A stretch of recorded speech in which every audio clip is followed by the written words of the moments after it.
the individuals calling in yesterday kept accepting things for value. You're accepting things for value because, well, number one, you are the creator of any type of circumstance that comes into your space. So you have to accept it because you created it. That's the only way you can discharge it. The only way you can discharge something is by accepting it. If you don't discharge it, you create friction, and then which creates a argument, and you're not going to get any resolution that way, at least not in your favor. So that's where the foundation of the acceptance came from, basically, and that's what he was doing in the audio. He was, he was just a little bit more detailed with it, giving some background information on how you're going to do a wire transfer and how the set-off should be performed against the obligation. And we were curious. I wonder if any of that went on because Detroit is starting. I was just left Detroit a couple of months ago, and it's definitely reviving. Detroit is definitely reviving. So, just curious about that, really what happened behind the scenes on that right there. Be really interesting to look at. Just a couple of things, yesterday we were having a long discussion with an individual who's just plastered my Facebook page with all kinds of posts and so forth about this white and black status. A lot of Moors out there, they are currently proselytizing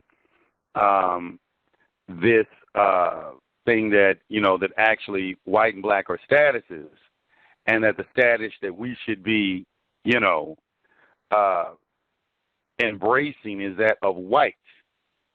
Now, a lot of these people, new people listen to the show. I already did probably about 2 shows on this statement, in-depth shows. But I'm going to, this time I decided, let me just go even deeper onto this particular thing to see if these people, or if there's any substance to these claims of what they're talking about. Okay, now, I looked at this from 3 different ways.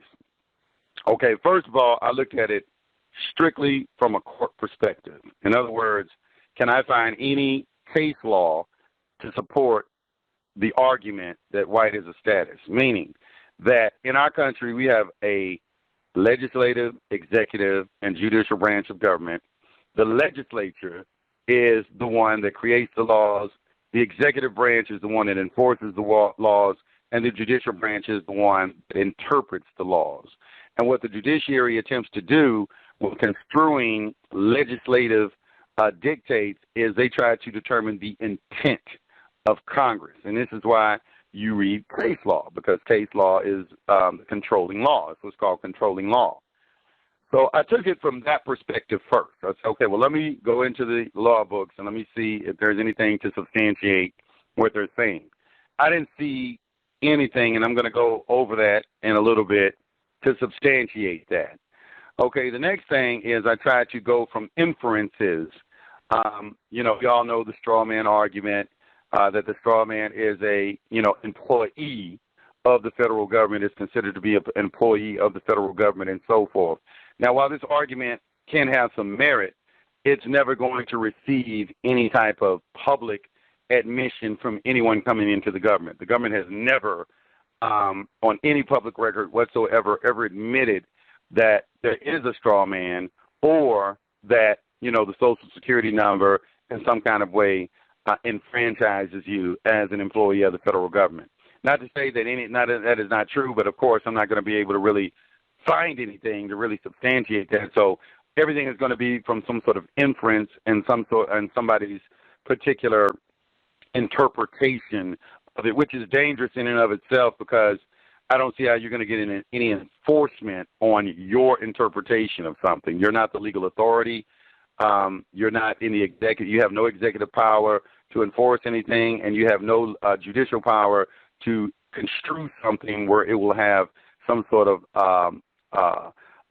legality that will require some sort of executive enforcement. So that right there I didn't see. I went, and then one of the things the first thing I did is I went and got me an Oxford Unabridged dictionary, which is probably one of the best dictionaries that you can get, and looked up this word black, because, a lot of words have been attributed to this color, black. So I went and did a very, very, because some people only pick out one definition from one dictionary. This is what it means right here. And I said, well, let me look at the word, because, see, I know that black, when you see the color black, what you're looking at it, anytime you see a color, like if you look at, like I'm looking at one of my couches right now, it's white. Okay, let me use another color. I'm looking at, I'm looking at a poster and it's red. Okay, the reason that you see red is because that object is absorbing every other color in the electromagnetic spectrum. Okay, except the color, except the color red. So red is reflecting back. You can only see colors that reflect back, that the object does not absorb. So when you look at black, it is absorbing all of the colors, which is why, when you get something, it's hot. Everybody says, well, I don't want to get a black car because black cars get hot. They're really hot cars and things of that nature, which is a true statement because the color black absorbs all the radiation coming from the electromagnetic spectrum, while white reflects it, doesn't absorb anything. This is why people will say that white is pure, okay, because it is absence. It is the absence of color. And while black is the containment of all color. So now I had to look at this from a scientific perspective, okay, which is what I am. I'm a scientist. I don't engage in, the bullshit discussions a lot of these people have, these arbitrary and capricious type discussions that they like to have about color and things like that. Let's look at this thing scientifically, because in some way it seems like they're demonizing the color black, is which why I have a strong offense from that, because black is the source of all color. All colors derive themselves from black. That's why white people can't make any other races of people, and black people can make all races of people, because we have melanin in our skin, and we are the source of all colors on the planet. This is the reason we do it, because all colors derive from that color. Okay? Now, the first thing I want to do is I want to go in and have a discussion with you on the cases. Okay, I posted this on my Facebook page, and I kind of went through all of this. I've gone through all this before, and it's how the U.S. court established the white race. Okay, and I'm going to put the link in the chat room so everybody can, see this for yourself, because I had to go and locate where all these cases were, first of all, where all the cases were because they've taught this discussion. One thing that you're going to find out in law, that there's nothing new under the sun, that most of these cases have already been discussed before. So in the chat room, I just put up on High Frequency Blog Talk, I put it up over there, and then I'm also putting it up in the chat room on the talk right there, okay? And the name of it is How the Courts Establish the White Race, okay?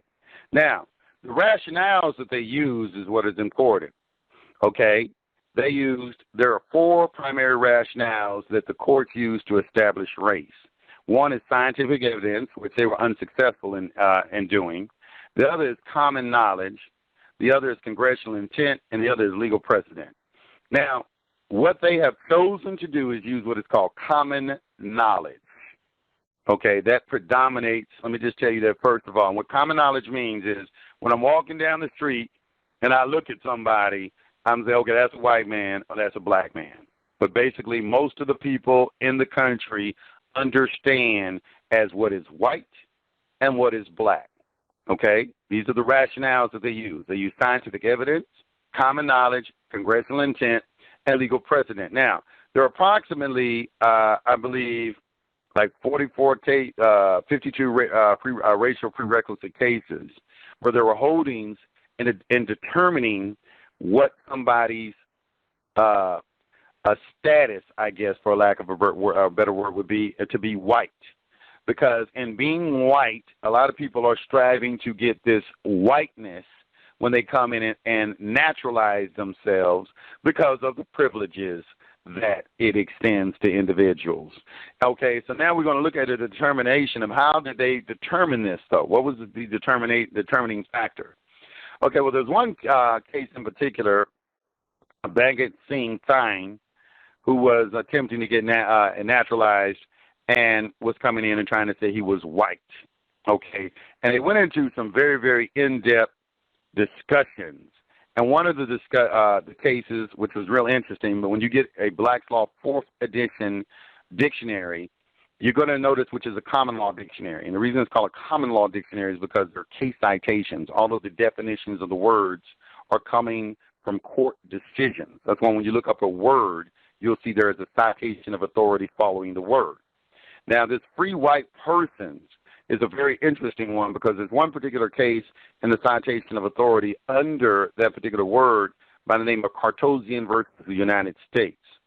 Now, when you read this, you're going to see an example of how the judges attempt to construe this meaning of white in there, okay? And that's why a lot of people, they'll just give a citation of authority or give a definition out of a word, like use Black's Law or something like that, and they don't investigate the full to see how it was in its proper context. It's kind of sort of akin to how somebody will use a quote from the Bible but doesn't read the entire text to see the entire discussion to put what was said in that particular verse in its proper context by reading the entire verse.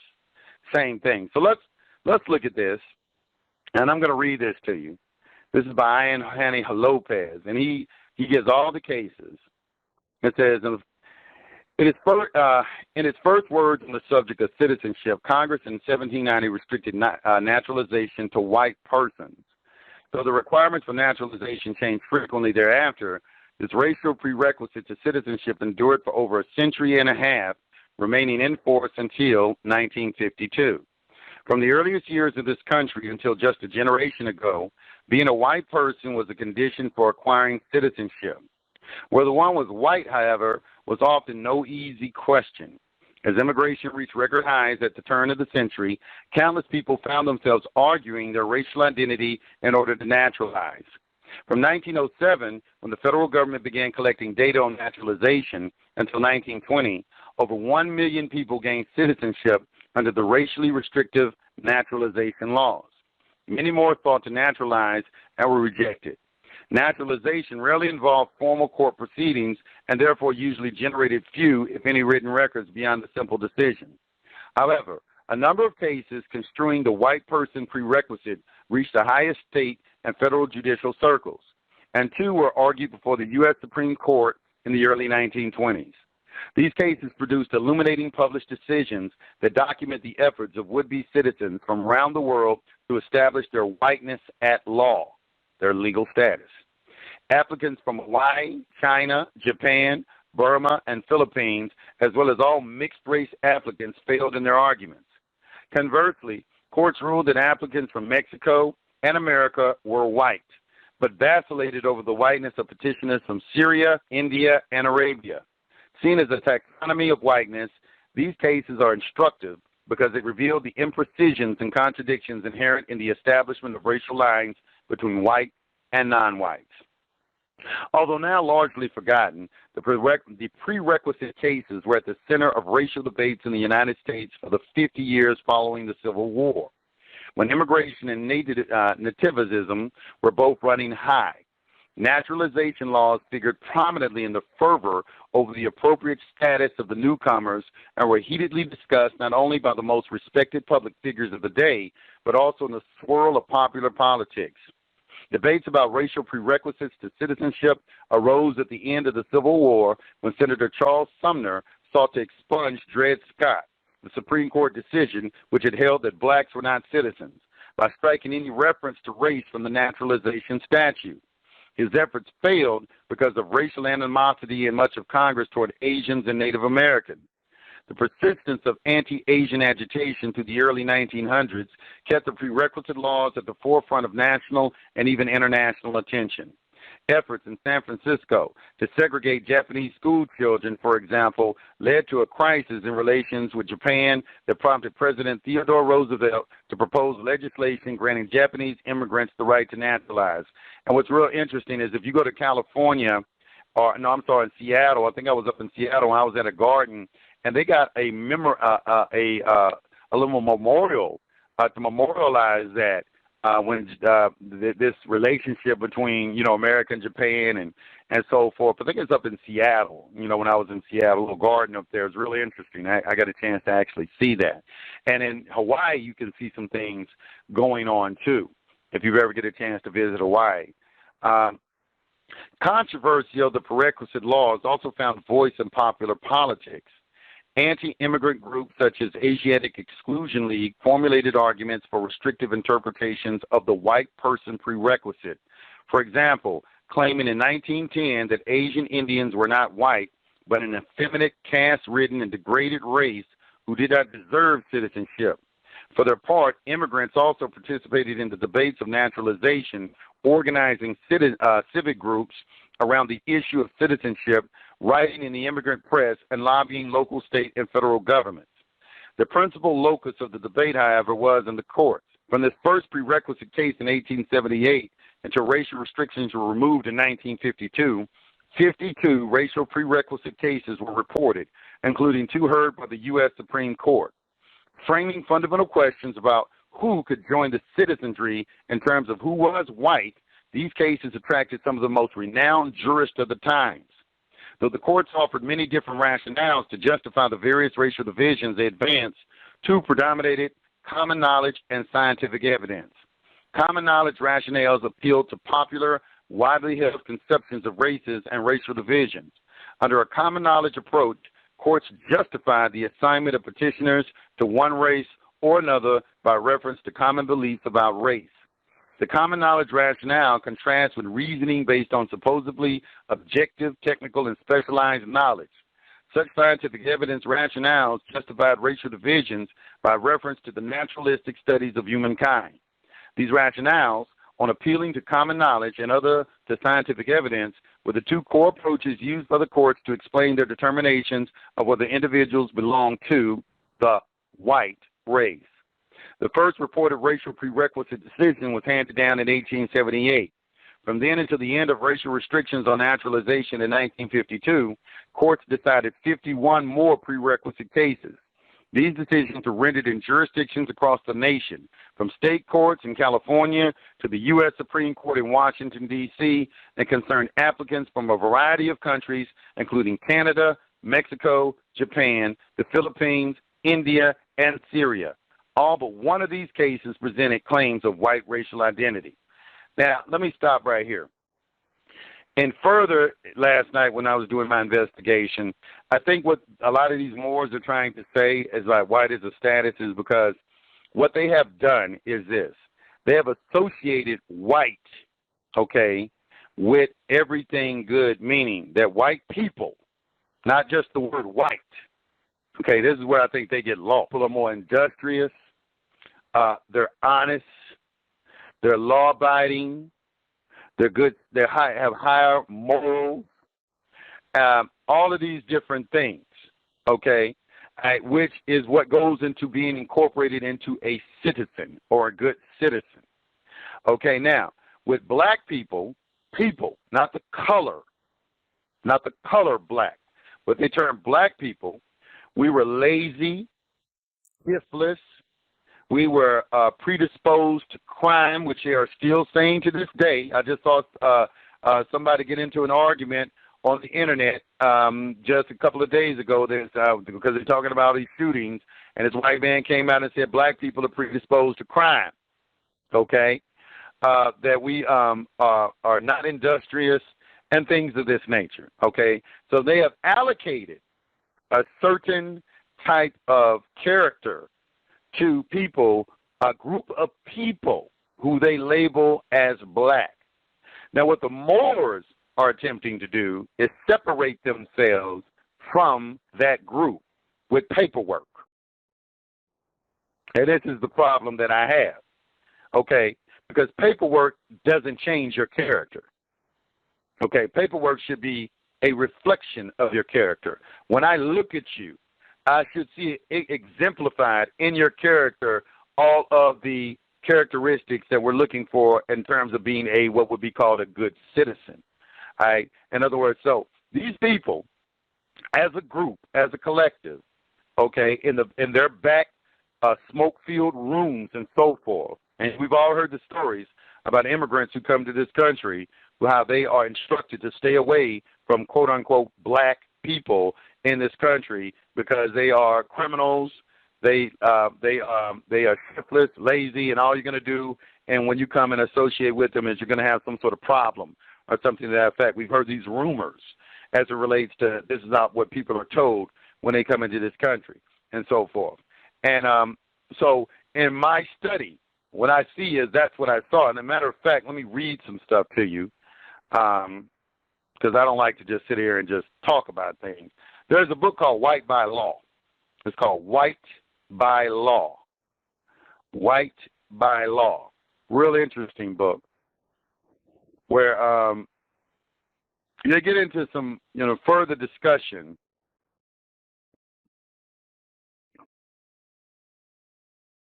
about this white thing. It's called White by Law. And it's really interesting. I'm trying to find it right now. Let me see if I had it up. Let's see.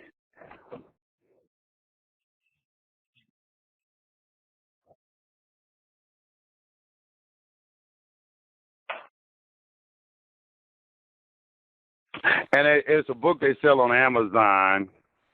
And I wanted to see, I had the, oh yeah, I put it in the chat room. Let me put it in the chat room.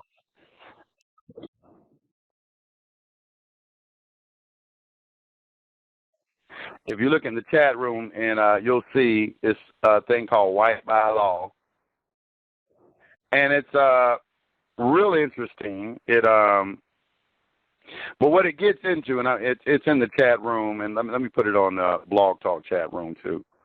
What it basically does, it reiterates what I was saying about how they have come to define these terms, or what people like to call statuses of white and black.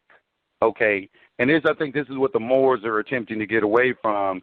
Instead of, in my opinion, okay, as a people, okay, demonstrating as a collective our character, because there is some truth to that, including the Moor Science Temple of America and everybody who labels himself as a Moor, in that we're not very industrious. We don't have a lot of businesses. We don't have a presence in the business world that is significant beyond, really hair salons, selling T-shirts, or, some things like that. We're not making automobiles. We're not making watches. We're not, building skyscrapers, and building communities and things like that. We don't have a significant presence in what would be called, in the business world that, really leaves an impact as a collective. We may have people here and there that are doing things, but you don't see us enforce, in those particular things because, in my opinion, it is very, I would say, I don't know if we don't have, because we haven't been exposed to it. I think that is part of it too. We haven't been really exposed to anyone who can introduce us into those type of businesses and so forth. But also I think a lot of it has to do with a little bit of laziness as well, is that we don't want to do the requisite study and take the time out, maybe a year of our life or something, pick a subject that we would have interest in, and then study everything about that subject and then implement and put a plan together and implement it, because that does take a little work. And it's a lot easier just to go out and go get a job. Okay, so when I look at things like this Form 181 that we were talking about yesterday, that obviously is on its face, on its cover, it tells you very clearly that it is for employment. Okay, employment with the federal government. All right, so now we're going to construe this as that, well, you have a Social Security number, you are a federal employee. Okay, now we don't have anything substantive to basically verify that coming from the government.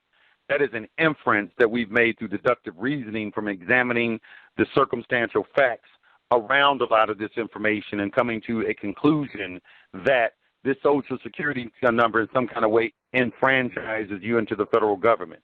Because we have to make a determination, okay, in Article 1, Section 8, Clause 17, that they only have this 10-mile square. Now, that 10-mile square also incorporates all of their insular possessions, which would be Guam, Puerto Rico, all federal lands and territories and things of that nature, as well as the fact Social Security numbers, because it is their creation. I think the easiest way to say it is anything the government creates, they own. They created the Social Security number. It is their property. They put it on the particular card that if they want this back, you have to return it. It is not your property. It is their property. So anytime you go out and get a job with that number, you go out and get a bank account with that number, if you go out and do anything as it relates to get credit with that number and all the things that you're doing with that number, everything that you have just gotten with that number is not yours. It is federal property. This is why we were teaching people to use CPA numbers. This is why we're teaching the people. I did 22 classes on teaching people how to operate a trust properly, not put together a trust because that's easy. How to administer a trust properly, okay? How to, do all of these different things in order to privatize yourself. Because in law, there's only two forms of law, public and private law, okay? And nationality is going to fit on one of those sides. But the thing is the most important is privacy, because that is where you have your rights. You have a right to privacy. As a matter of fact, when you look up the word private in a Black's Law Dictionary, that's what it tells you, okay, that you got a right to privacy. So the game, the rules of the game, is an understanding the demarcation line that separates public from private, as Jesus so cogently said in the Holy Scriptures. You have to render unto Caesar what is Caesar's, and unto the Lord what is the Lord's. Now, it seems to me that in attempting to get this white status, okay, because I got a mentality of a God. I don't like to ask white people for shit, okay? I'm going to just be honest with you. That's kind of how my mentality is. I don't want to go and ask them for nothing because we don't have any history of them really doing anything for us, okay?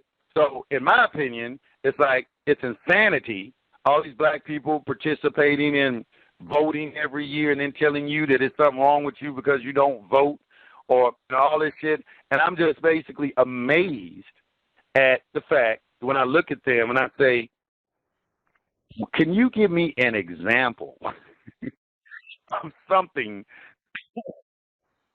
that these people have done for you? Okay?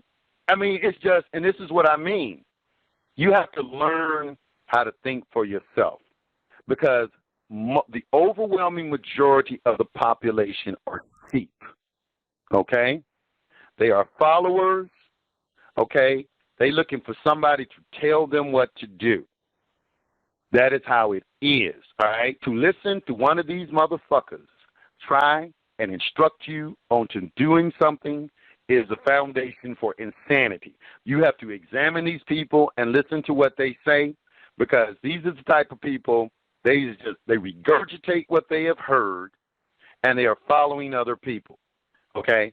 I have been caught in that myself early on when I was younger, but I was smart enough and had the courage enough to begin to question things and the fortitude enough to break free from that and start thinking for myself.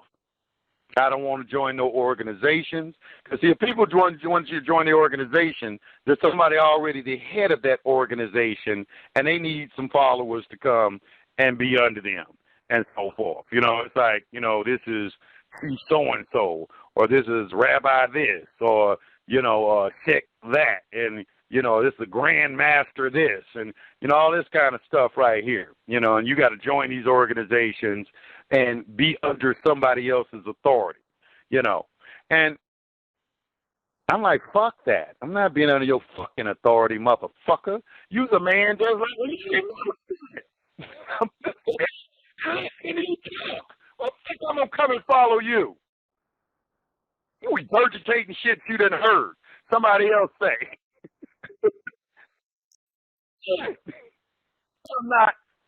I'm not going to be able to do it. I'm not going to be able to do it. It's just not happening, So I'm going to open up the phone lines today. I got a lot of information right here, okay? that I got. You know, I'm not going to spend a lot of time rolling through it this morning because I know a lot of people want to call in and comment. So I'm going to leave some room to that for that. But I am just going to cite some resources that you should go to make your own determination. Don't let another one of these motherfuckers tell you something. Because see, what they do is they come in and try to explain to you what some shit is. All right, and then I say, okay, well, you know, it sounds good, sounds real good, but my experience has shown me, when I listen to another motherfucker, I could end up in jail. You know, like that dude who's just doing that chair at St. Peter. Now, he was a partner with another guy, and I got his stuff on my website. He was issuing out his own IDs. Now, he's in jail right now for impersonating a diplomat. This is why I did a whole show on what it constitutes diplomatic immunity. The State Department, if you're a true diplomat, they will issue you an ID. Okay, if you have a formally recognized country, like some of these people are claiming that they do, that they have a formally recognized country, there are 3 levels of diplomatic immunity. Okay, there's the active diplomat, the agent, he who himself who is in this country doing business for his particular country. Okay, and then there are the children of those diplomats, and then there are the administrative assistants of those diplomats, and they don't have full diplomatic immunity. And then there are the servants and so forth who could have a full diplomatic immunity if there is some sort of contractual agreement with the United States where that will be enforced in effect. I did a whole show devoted to that, and that's what I had to do because people were claiming without diplomatic immunity. That's okay. They issue you a fucking driver's license and fucking plates, and the plates are color-coded to tell you what your level of diplomatic immunity is.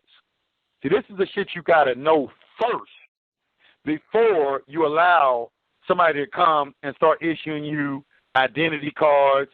We have a nation, all this shit right here. We formally recognized with the United Nations. We got paperwork. 9 times out of 10, what they're going to tell you, they got some paperwork on file, which to me basically says you don't know anything about court. I've been going to courts. I've been on television and everything going to court. I got a long history in 10 years of going to court and so forth for basic criminal cases and protecting foreclosures, okay? I know how to file paperwork. I understand what it means when you file something. When you file something at the court, at the clerk of court's office, what you're doing is you're putting the public on notice of what arguments you're going to bring in court. Filing paperwork does not get it into the record. This is why when you go into court, you have to have a court reporter. That's going to be made a part of the record. What you're doing is you're putting the opposing party on notice of what issues are that you're going to be bringing forth and allow him an opportunity to be ready to, in case he needs to, join issue with those particular matters, okay? So filing paperwork in court does not mean shit, okay? It don't mean shit, okay? You have to get it into the record, and you have to have law to support it that the judge can act on. You have to give the judge some law and facts, okay? So you're going to bring your argument, which either is going to be either they're going to stipulate to that or they're going to join issue with it. Just because you file paperwork or you got something apostilled or you got something authenticated don't mean that you have some sort of contract with the government where they have agreed to recognize something about you, okay? That is the most asinine shit that I've ever heard in my fucking life. That is not what that means. And you're going out there misleading people and telling them this shit, and people are getting into trouble. This is why we have to have shows like this to address these particular subject matters, because this is the type of shit that is going on out there. And people out there selling this shit and doing all this shit and getting people into trouble, and they getting arrested. Okay, if you want me to be frank, if you're going to have your own nation, the first thing you need to be thinking about putting together is a military. If you don't have a military, then what your sovereignty is subject to the sovereignty of the dominating country. This ain't something I'm saying. This is something anybody can go to a law library and investigate for themselves on the issue of sovereignty. And this word sovereignty is something else that I see that people do not have a very good understanding of, when the sovereignty of a nation, the sovereignty of the states.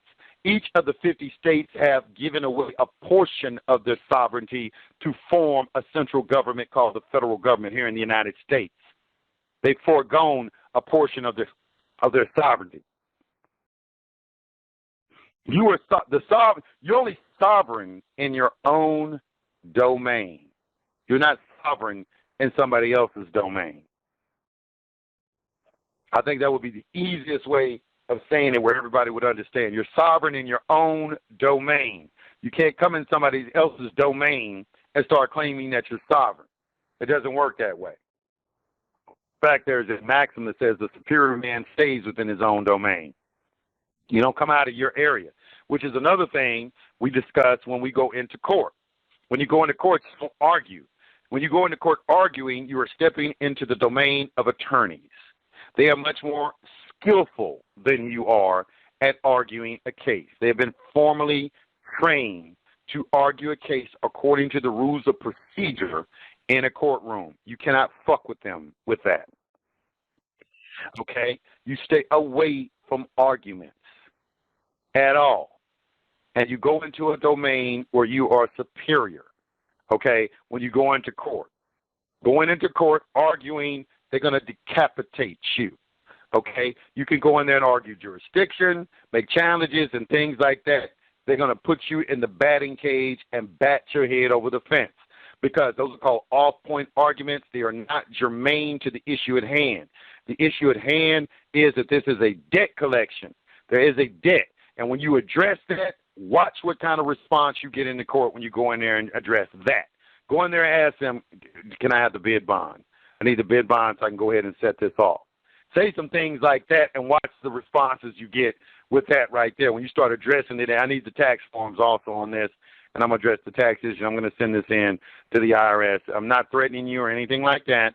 I just want to go ahead and make sure that the federal government is apprised of the fact that you're using my credit, and I want to make sure all the taxes get paid on this and make sure that this gets set off because they'll take your promissory note, say it ain't shit, and then not give it back to you. Utilize it, and things like that. And you'll begin to see that they do have, I don't know if I want to question their character or not.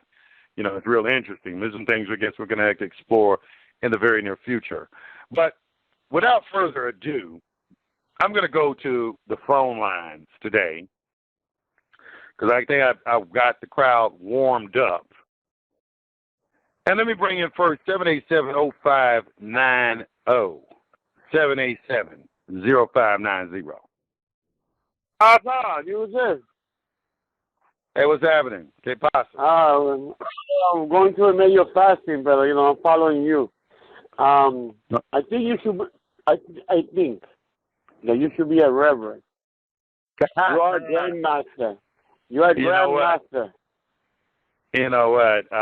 My girl trying to get me to do that. You need to be a reverend. Let me know.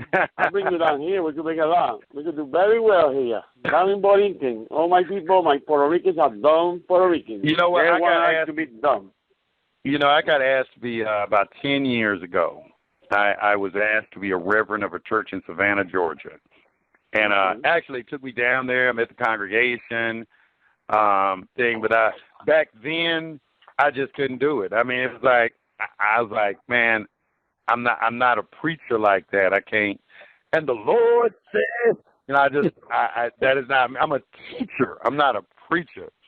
So if I prefer to start some sort of school, some sort of spiritual school or something like that, instead of having something like a church format, that's just not, running and shouting, clapping their hands and praising Jesus. I'm not good at that. And what people need to understand also is that is a skill that men who preach from the pulpit have to learn. That is an actual, like I guess it would be like a form of hypnotism, if you will. And the better that they are at it, the bigger their congregation will be. And, because if you really pay attention to people in churches, they follow a certain pattern. They come in and the reverend starts talking very, quietly, and then he reaches this, what do you call it, the crescendo of, he comes up this height of where emotion, and then the organs come in, and then the people start singing and clapping, and then, the tray goes around. Everything, you know what I'm saying? So it's like, that's a skill you got to learn, to manipulate the emotions of your congregation in such a way. And I'm not saying that they're all bad. There's some. I have gone to some churches and really enjoyed the service. Really enjoyed the service. I don't want to, seem like I'm against all preachers or anything. I'm going to and left feeling good, and and I understand why people go to church. The singing. We black people, we sing like don't matter what we singing. We singing that's gonna always be great, no matter what genre it's going to be in and so forth. But you go in there, you're entertained, you get a good feel good type of thing and so forth. And I understand it, and I can understand why people go. But when you reach a certain level of awareness spiritually, that's not going to suffice for you anymore. You're going to need a little bit more. And and when you start, so you're gonna, and that's what's happening right now. What the churches are emptying out, because people are needing a little bit more, because we're in an age of spiritual awakening, and people aren't satisfied with that anymore. They need some more. That's not enough. That's not enough. So I was thinking about, doing something like that. Actually, somebody's trying to get me to do that, but it's like, it's like, it's funny you would say that, That would call you sensei. Huh? That we call you sensei. That's a what? I'm sorry? Sensei, like the martial artist. Sensei, like the kung fu sensei. Sensei. Yeah, sensei. Oh, okay. Yeah. Well, anyway, martial yes. Check this out. Before I start, how I can download those audios, because the last 2 classes that you did before, that was a bomb. Okay, well, send me a, you talking about webinars? On the regular radio on your site. On the regular radio, okay. Okay, I tell you what, I guess you're talking about Sunday and Monday show. I do have the audios. Just give me a chance, and it will be on my website. I'm going to put them up on my website on YouTube. I'm going to put them on YouTube too. So you'll see them, and I will put them up there, because I do have them recorded. It's just that I don't have a thing like Blogtalks where I can put them in a place just yet, where you can access them immediately. So I'll upload them to the internet, and you'll get a chance to get them. I'll make sure you get them. Okay. Oh, thank you. Yeah, appreciate that. Anyway, another thing. The word black is negative. People here, the so-called right. Black people here in Borinquen, in so-called Puerto Rico, they have a stereotype that they claiming that they're black. And then the way they cover themselves like they're indesirable, because that's what the European, they impose to our people. That being black, you can't even take the sun. That you have to be scared of the sun because you will turn blackened. Right. Let me ask you, doesn't the word moreno in your language mean like, it means like a dark and swarthy type of color? Am I correct? Moreno we also call from maroon, brown, maroon. Right. Moreno, sí. So, which means what? Brown. Brown. Okay. Yeah, I'm like a brown. Yeah, I figured it's kind of brown. Negro. No, negro means negro, black. Black. Yeah, negro. Okay. So it means black. Right. Okay. And I'm aware of that. I started with the scientific explanation of it first, because I think black has been associated with something that is tainted, because it incorporates all of the colors of the electromagnetic spectrum, and white has been associated with purity, because it's the absence of anything. So we're talking about something pure, and this is why you see in scriptures and things, they're talking about white raiments and things of that nature. It's associated with this purity.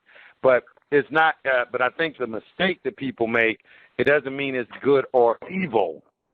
They try to associate, I think associating something with something that contains elements and something that is absence of elements is a mistake when you start to equate it with something called good and evil, that white is good and black is evil, because it contains all of the energies of the electromagnetic spectrum, so it's contaminated, whereas you got the color white, which is the absence of color. It's pure because it doesn't have anything in it. So, these are the things that, I'm looking at, from a scientific perspective, and kind of like and also with my spiritual background in understanding that everything in creation comes from one source. There really isn't no such thing as good and evil. Good and evil are concepts engaged in by mortals. These are people who have a very myopic view of the universe, okay, and their panoramic scope is very limited as it relates to spirituality and the different planes of the mental, spiritual, and physical planes of existence. So, you have to leave mortals where they are in those discussions, and gods don't engage in those discussions. Gods understand that everything in the boundless universe comes from one source. It cannot be any other way. If it was derived from two sources, then we would not have order in the universe. We'd have chaos. So, there is only one source. So that's for another discussion, and, maybe, because a lot of times when I talk, I'm talking from that frame of reference, and somebody else may not be. And that'll lead to a lot of conflict, especially over the air, because their perspective of truth is different from mine, because truth is a constantly changing thing as you gain more and more new information. This is why you have truth with a capital T and truth with a small t. Truth with a capital T is always associated with God, because God does not change. He's the same yesterday, today, and tomorrow. The only thing that can really be true is something that doesn't change. But if your truth is always subject to change based on new information, perhaps you should reserve your judgment. That would be the wise man's avenue, and reserving his opinions and his judgment. I mean, we were told that if you want to lead somebody to heaven, keep your opinions to yourself, because that's all there was. Nobody can really say what the truth is, because everybody has a different perspective on that truth. It is only when you get to something that doesn't change, that is immutable, when you get to what is called truth. We got relative truth, and then we got the truth. Anyway, hey man, I appreciate it. I got to pull up a call. Another thing before you hang up. Another thing here in Borinquen, they have brainwashed the people that the so-called white man is the only American, and they only because they make it so superior. And I remember back in the days, they used to call her, "Oh, the Americans are coming, the Americans are coming." And say, well, I see something wrong with these people. I don't think they're Americans, but people, they used to be always in the debatable part. But every time when I talk to the people, these people, if you look at your birth certificate, say, Estado Libre Asociado de Puerto Rico. State, Estado means state of Puerto Rico, right? Free State of Puerto Rico. Estado Libre Associate of Puerto Rico. That's what the birth certificate says. Where in your birth certificate say that you're an American. And I tell the people, if you look at their birth certificate, do not say, it might say the state of New York, the state of Mississippi, the state of whatever. So where you learn that they're American. American is just a continent. But still, since they have that brainwash in the head, they're always claiming that the so-called white man is superior. But it's not. Like you always say, there is no money. They only have a credit line bigger than ours. Well, this is what I'm gonna say about the superiority of white people. When you compare white people with other races on an individual basis, there isn't any evidence that they're superior to anyone, especially physically or anything like that, as well as intellectually, okay? It's very, very obvious that we have intellectuals in all of the different races on the planet. There are some very, very intelligent white people. There are some very, very intelligent melanated individuals. There are very, very intelligent Asians. There are very, very intelligent Indians. I've seen intelligence demonstrated in all of the races of people on the planet. So I just think it's asinine for anybody to make that argument. And I've seen some very spiritual individuals coming out of all of those races. I think what separates white people from everybody is their organizational skills. Okay, I think that they are the minority on the planet, and that in order to survive, they have no choice to be very adept at being organized and being on top of everything. I think they are very, very proactive people too. They're not reactive. They plan 100 years in advance. They do not allow their petty differences to get into the way and get in the way of the bigger picture. Meaning that, look in this country, they are in all different religions, but they're gonna come together on something when it really matters. They don't give a damn if you're Protestant, Catholic, Baptist, whatever. They know what issues that they all need to be on accord with. We don't understand that. We all over the place. So those are the kind of things that I look at them as a race that gives them this appearance of superiority, is in the fact that I think that they have better organizational skills than most of the other races on the planet. I think that the Asians have demonstrated it very well, which is why they're now a world power, because they're able to copy things, and that's what they did. I think they just kind of started, they have this ability to look at things and emulate it and perfect it, not only emulate it, but even improve upon it. And that's why China is now the world economy and so forth. Everything that's being made is coming out of China. But that's what I think why everybody says, and why somebody's looked at white people and are so impressed with white people, and deservedly so. I mean, I think that's what people get mad about. I think, us as a people, keep talking about white supremacy, white superiority. Okay, but for some reason, we just don't have the ability to organize. And, what is stopping us? We make all of these excuses. Oh, they destroyed our family. Oh, we're dealing with post-slavery syndrome. Oh, we got all of this shit. I keep hearing us talk about this psychoanalysis type shit of what the fuck is wrong with us as a people. And it is the funny thing too. Like, I've been doing this for about 25 years, so a lot of shit I'm hearing now is saying shit I heard 25 years ago. I mean, you can go and, play a tape of Malcolm X, and you can almost think that you damn living today. They talking to people today. I've listened to tapes of Malcolm X, so I'm like, damn, it seems like you're talking to us today. It's the same, and it's the 1960s. So you got, like, at least about 50 years of talking about what the fuck is wrong with you. It's like, I just say, it's like you've been talking about what the fuck is wrong with you for 50 years. I can't accept that. I can't. It's like I can't accept that no more. When somebody come to me with that, I don't care. They got a whole bunch of letters behind their name. Get the fuck out of my face with that bullshit. Okay? Okay, this is about being responsible, about putting an effort in, okay, and trying to do something as a collective. And they keep giving me that bullshit where we're suffering because, in slavery, the white man took his big black fuck and mated him with everything from his mama to his sister to have babies and everything. And this is the reason why black men today are so promiscuous and are unable to maintain families and support their families, because it's been genetically programmed into their DNA. As if I have no control over that.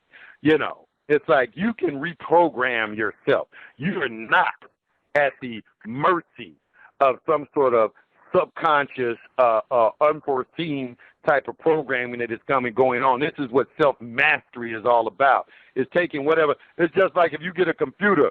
I can buy a computer from Best Buy that's already programmed, but you know what I can do? I can take that motherfucker and wipe the hard drive and put a whole nother operating system on it if I want to. I can put Linux on it. I can put Windows 7, 8, 9, 10, or do whatever I want to do to it. I don't have to go with the program that is on there, and the computer is a carbon copy of the human being. So you can roll with that program that you got from the store, or you can wipe that motherfucker that Jesus said in being born again. Okay? You can choose to be born again, unlearn what you have learned, come like little children, and start the process all over again with a clean slate and learn something new and understand, first of all, but that takes you to understand that everything that you have been taught is wrong. You have to accept that.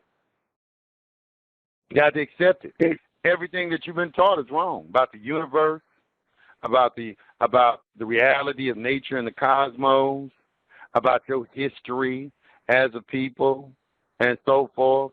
It's just, even this white superiority thing, all that is some made up shit. We kind of know some of it because we can just kind of look around, just kind of see it. It's like, it's like, damn, you let black people in anything, we just take over. Let Serena Williams and Venus in tennis. Only was on like three blacks in a damn field of 200 people, and the black ones are always at the top and shit. Imagine if they just let a flood of black people in playing golf and tennis. White people, y'all just wouldn't have any sports no more. It's just how it's going to be. Yeah. Y'all would be kind of like, what they call it, token white person on the team. I'm saying that's just the way it is. Anything we get involved in, we take it over and we dominate. That's what y'all see. It just happens that way. It's just the things that we ain't dominated is the shit we just ain't interested in. We ain't interested in skiing, swimming, volleyball, goddamn, all this old type of shit right here. We don't have enough money to really race cars the way y'all do and everything. But, we just ain't, if you open the door and let us in, you know what's going to happen. Right. It's going to. But go ahead, man. Go ahead. Hey, I got to pull another call. But hey, thank you, brother. Thank you. You're welcome. You're welcome. All right, let's go back to the phone lines real quick. 773-2252. You're on the line. What's on your mind? Peace and love. How are you today? Peace and love. I'm doing good. How are you doing today? Doing all right? I'm just good. Yeah. I have several things I like to address. All right. Okay. I mean, I'm not a well-learned sister, like know all of this information, studied it, but you were just speaking on. You're not real learned, but okay, but I always like when I hear people use that word, but. I always like, okay, here it comes. All right, so go ahead. But what? No, I mean, I just listen to people. They use but. I always know when they say but. I was just listening to what you were saying as far as what the conversation is from people with all of these letters behind their name as to what's going on with us as a people for reasoning as to why we are not moving forward. Right. Okay. You must got some letters. You must got some letters behind your name. I don't have not one letter behind my name. No. Okay. I thought so. No. Because I got some PhDs and stuff in my family, so I was gonna. I'll go with one. I don't have a problem going with them anyway because there are things that they don't understand. Usually, those people have letters behind their name. They're completely physical. That's why they try to treat mental conditions with artificial drugs, which is really a primitive way because they don't recognize the cause. They attempt to address the effects. And in attempting to address the cause, the underlying cause of any mental situation is always on the spiritual and mental plane. So they're starting to get into that and to recognize that, but really where you're going to really find the people who are most proficient in that are the people who are in like the mystery schools and things of that nature. That's what they're headed. They're headed down that road toward the mystery schools, but they haven't formally recognized that as a science yet. But when in antiquity, magic was considered a science. Today, it's considered some sort of stage illusion, charlatanry, or some sort of quackery or something to that effect. Just like, today they want to attribute mental conditions with the type of food you eat. And you try to go to somebody with all these letters behind their name, they're going to try to give you medicine and shit. And all you have to do is drink some more water. There's doctors saying, look, you're not sick, you're thirsty. Drink a gallon of water every day and all that shit will go away. You don't need to go and get an operation because you got some sort of, or like if you're impotent or something like that. Here's what you need to do. You need to eat, start juicing for 60 days. And it'll repair the ailment. Start putting the natural elements that the earth is made up from and back into your body. And my next question would be to you, what has anybody with a letter behind their name cured? They ain't cured AIDS. They just claim they did after they killed Dr. Sabi. Well, he been done claimed to did it by the last 25 years. But they ain't never cured AIDS, ain't cured no cold, ain't cured diabetes, ain't cured heart attack, stroke, obesity. They ain't cured nothing. So why would I listen to them? Other than the fact that if I need to go for some sort of trauma or something like that, I can see the benefit in that. But why do I need to listen to someone who does not have a track record of solving any problems? For me personally, I would say I wouldn't listen to them. Okay. Because their thing is they're constantly practicing on people. Right. Right. And people apparently are not hearing that. They're practicing medicine. They're not even practicing healing. They're practicing medicine. So their role is to just give you medicine, not get to the root of the problem. Their role is to make money. They have a job. They have a job to do, and everything. And they got a license from the state. And the state, and I'm gonna put this in perspective for you. This is how I look at the state. The state is an artificiality. They are a construct of the mind. Okay. This is how I think that they look at people. How they looking at real humans is this. They like, look, y'all are supposed to have an allegiance to God. Okay, but what you've done is you've made the government your God and depending on the government to provide for you. Okay, now the only thing the government can provide for you is artificial things because all natural things come from God. Okay, so God created your body, so he's going to give you the things that you need to put into your body. But when you start going to government is going to give you processed foods. They're going to give you, medicine. They're going to give you a lot of different things when you depend on them. So they are giving you what? Because it's almost like they're saying like, oh, you're not going to depend on God. You're going to depend on us? Okay, so since you won't go to God and get what you need, okay, what are we going to do? We have to make something for them because they just don't want what God gave to them back there. They don't want any natural foods, water, fresh air, anything like that. God gives them all that. So what can we give them? Shit, we're going to have to go and make something up. Just hold it right there. We're going to go in the laboratory and we're going to cook something up for you because since you didn't want what the Creator gave you and you're going to come to us for some sort of help, well, hell, we got to make something, because shit, everything you need is already provided for you. Look at the birds. Look at the trees. Do they labor? Do you not think the Creator will care for you as much as them? Oh, ye of little faith. This is what's being said. So I think that you can't really fault the public for the people in the private. And a judge said this to me. I got in one of my biggest arguments I ever had with a judge in court is when a judge in Gwinnett County, he said it was a foreclosure, it was eviction. I was helping somebody with an eviction, and I came in, and he said it is a shame that public people have to tell private citizens what to do. Boy, when he said that, I was ready for him. I was like, yeah, tell me, but that's what he said. He said it's a shame that public officials got to tell private citizens what to do. And you know what? I'm going to tell you, because nobody knows the difference between public and private, I looked around. It was a packed courtroom.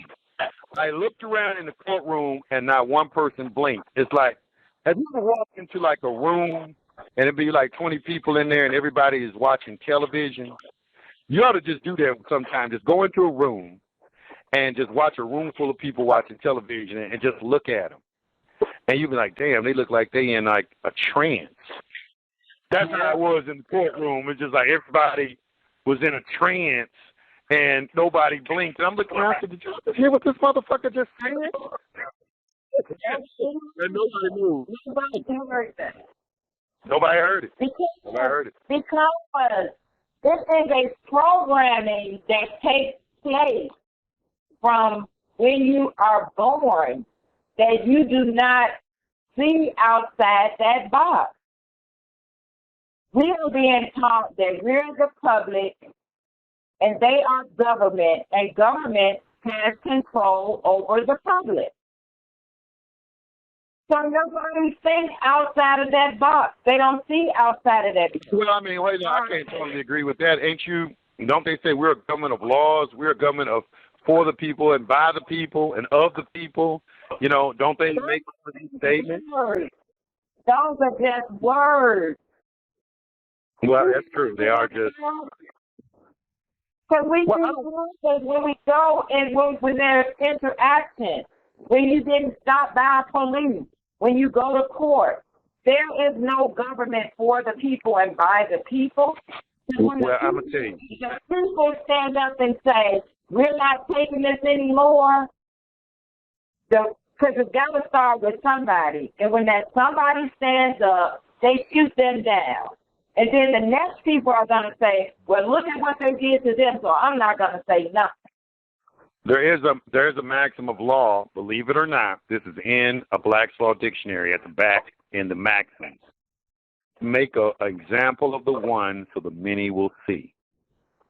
I think that's what it says. And that's a maxim of law. That's why they make examples of people. People don't understand is the reason you'll see them give somebody a lot of time for a particular instance is they're making an example of him for everybody else. It's no different than when they used to take a slave and split him apart and let everybody see. Okay, you know, and make an example out of him. And the rest of the slaves go, shit, you take the biggest and the baddest, cut off the head, and the body will follow. You take the biggest and the baddest, you humiliate him, you abuse him, and if necessary, you either kill him, and then the rest of the flock is going to see that, and they're not going to want to follow suit. They're going, okay, nah, I'm not doing that. Look what happened to him. You know, and that's what happened. I don't understand how you don't see the traumatic things can continue to be in the DNA, and people. I do, but I don't want my DNA to control me. I don't allow my. I understand that is. Let me tell you something. I understand perfectly that we have a predisposed programming. What I'm saying to you is that you can control that. I just gave an example of when you buy a computer. You buy a computer from the store, it comes pre-programmed. Okay, that's like this post-traumatic slave syndrome that your computer came with. Okay, now you can leave that on there and be complaining about it, like damn, I hate this damn Windows 7 post-traumatic slave syndrome operating system, and this guy is so full of bugs, you know, and you just gonna keep complaining about it, or you're gonna say, look, I'm gonna go wipe this motherfucker. I'm gonna wipe the operating system. I'm going to get Windows 10 and put on here and everything. Get a smooth operating system. You know, it was full of bugs. It had all this stuff. I put a whole bunch of stuff on there. You know, and I corrupted my system file and all of this. And so what I'm going to do, I'm going to wipe the hard drive and install a new operating system. That exact same procedure can be done with the human mind. Okay? Now, how it's done with the human mind? Go ahead. The masses of the human mind don't even recognize that. And okay, I'm not talking to them. I'm not talking to them. I'm talking to the ones that recognize it, because I've been in the conscious community for a long time. Trust me, a lot of people recognize that, okay? That's what you hear them talk about all the time. Okay, black people, we are, this slavery has left an imprint indelibly on the minds of our people and everything. I've heard that over and over and over and over and over and over and over and over again, just all the time. You're going to change something. It's when you get sick and tired of being sick and tired. So there should become a point where we get sick and tired of hearing that what is wrong with us is that we got post-traumatic slave syndrome, and it's why we can't get together. It's why we hate each other. It's like why we crabs in a bucket. You know, this is why, you know, all these different things. This is why we can't keep families together. This is why we got so many single family, so many women at single family household and things like this. You know, we just got an excuse for everything. There's just an excuse for everything. And if there's an excuse for everything, and if what you're saying is correct, we do got this post-traumatic slave syndrome, then the white people are justified in everything they're saying about us, are they not? I wouldn't say they're justified. They created a monster. They created a monster. Okay, all right. Well, okay, you know, they created a monster. If the root, so we are monsters. No, that was just the terminology. I understand what you're saying. I'm sorry. I didn't mean. I know you're just being. If the root of the problem is from slavery, and all of these things we are experiencing is from our slavery experience, then they are the ones who created that. And now, even those people who are considering themselves conscious, even our ability to come together to build something is being limited because we're not even coming together. Because there are people who consider themselves conscious, but I always say conscious is relative because we still have this inability to come together to build something because there's this distrust. I think we have to come to what is how you define conscious, because you know, I see a lot of poor righteous teachers in the conscious community, and in my opinion, poverty is not related to consciousness. Consciousness is, in my opinion, a realization of the abundance that the universe has in store for you and a knowledge of how to access that abundance. And because everything in the universe is about growth and abundance. Everywhere you look in the universe is about growth and abundance. So you would see somebody who is restricted, and this doesn't necessarily have to be expressed in monetary terms. This could be in relationships. This could be in resources that you have access to and things like this. It doesn't necessarily have to be in monetary things, but there's going to be some sort of manifestation on the part of the individual that has some sort of impact in the community as a whole. And this is when you start talking about conscious, okay? Because, you know, I hear this word talked about a lot. Okay, what is a conscious community? And even there are some females that won't have anything to do with the conscious community because they feel like there are a lot of people in the conscious community who, you know, who are preying off individuals, you know, and so forth, because of this new desire of this awakening that's occurring in so many individuals for knowledge and this thirst for knowledge. People are starting to position themselves as some sort of authority on particular matters when they, you know, when it doesn't, you know, it just doesn't, it's just not true. You know, they put themselves as some sort of guru or something like that, and you're not no fucking guru. You know, you haven't been practicing. You've been practicing this shit probably a year or two. You haven't been involved in this all your life, you know, to, you know, have come like a guru or something like that. So, you know, that's what I see in this so-called conscious community. But if we want to define it in terms of people who are striving to come to some sort of self-awareness, then I think that would be an accurate description. But just to say somebody is fully conscious, if we were fully conscious, we would not be experiencing the problems that we have. I agree. Totally. The other thing is you were saying something about self-mastery. Right. And self-mastery is not something that's even a conversation for most people. It goes back to, for some reason, people are looking for a leader. And to me, I always equated to the fact that most of us grow up with this waiting on Jesus concept. So even as adults, we're not looking to become self-masters. We're still waiting on someone else to save us.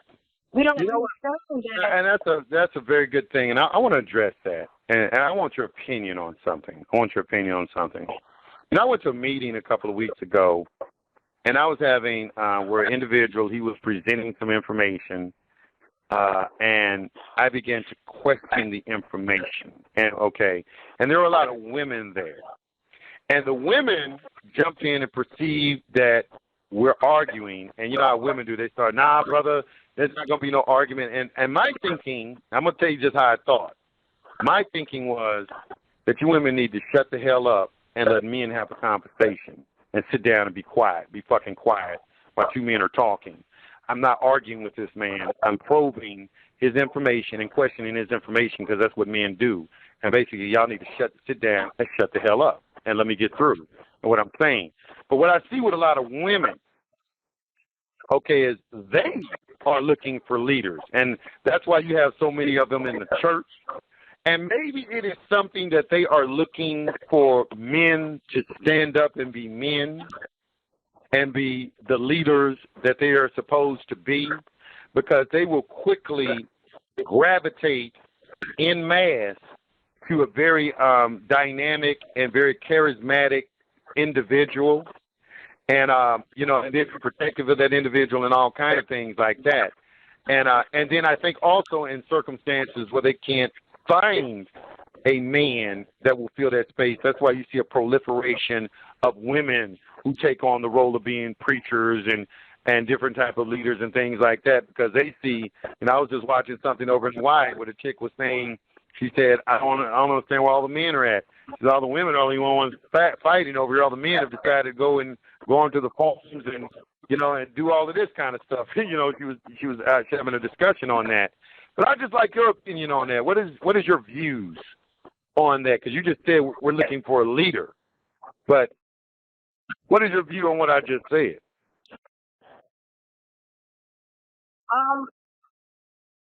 I can identify with what you're saying as far as women and the whole looking for a man, because having a man in the house, being the man of the house, has been very limited in our community. So I could see that.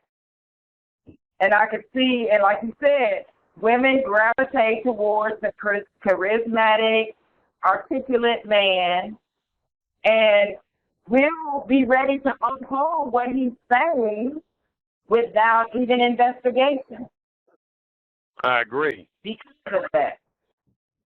So that right there, and I think it comes from that premise of the foundation of waiting for a savior, or waiting for a man to come into your life and be the man of the house, so the leader.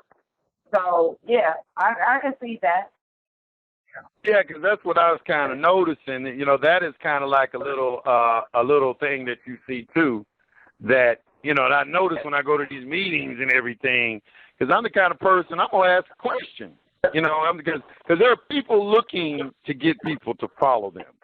And I happen to think that a real leader doesn't actively look for people to follow them. Even when I was kind of like hustling, in the hustling world, I was the main man, but I never looked for that. That just kind of happened because I had what people wanted. I understood what I had, and then I understood how to control it, but I never was looking to dominate over other individuals or anything like that. But you got people out there who are actively, they come on this show, they're actively out there seeking to obtain followers in order, that's something that they will have something to be over. And that's what I look at, and I think it's what a lot of cats be looking at too, especially men. I don't think women do that, but I think men, that's kind of like what we do, because then we're looking at the cat, and I'm like, okay, you is trying to get some followers or something like that, and I'm kind of looking at it, and it's cool. I don't have a problem with that. If you can do that, that's cool, but you're not going to do it at my expense. So I'm going to ask you some questions and things like that, and then people get, offended by that because you keep asking. But in my mind, how I'm thinking is, I don't give a damn about you getting upset at me asking this person some questions.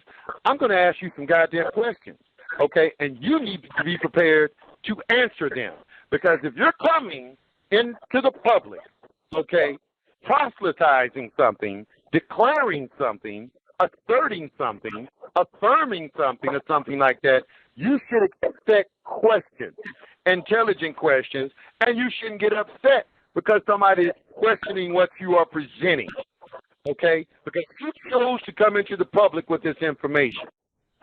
It should. I understood when I got on the radio, I had to think about this all the time, that I'm subject to scrutiny, that I'm going to be questioned, that I'm going to have people that don't like me, that I'm going to have people that are going to slander me. Okay, I understood that coming in. I understood when I hustled that I could possibly go to jail. And when it happened, I accepted that. You got some people that don't accept that.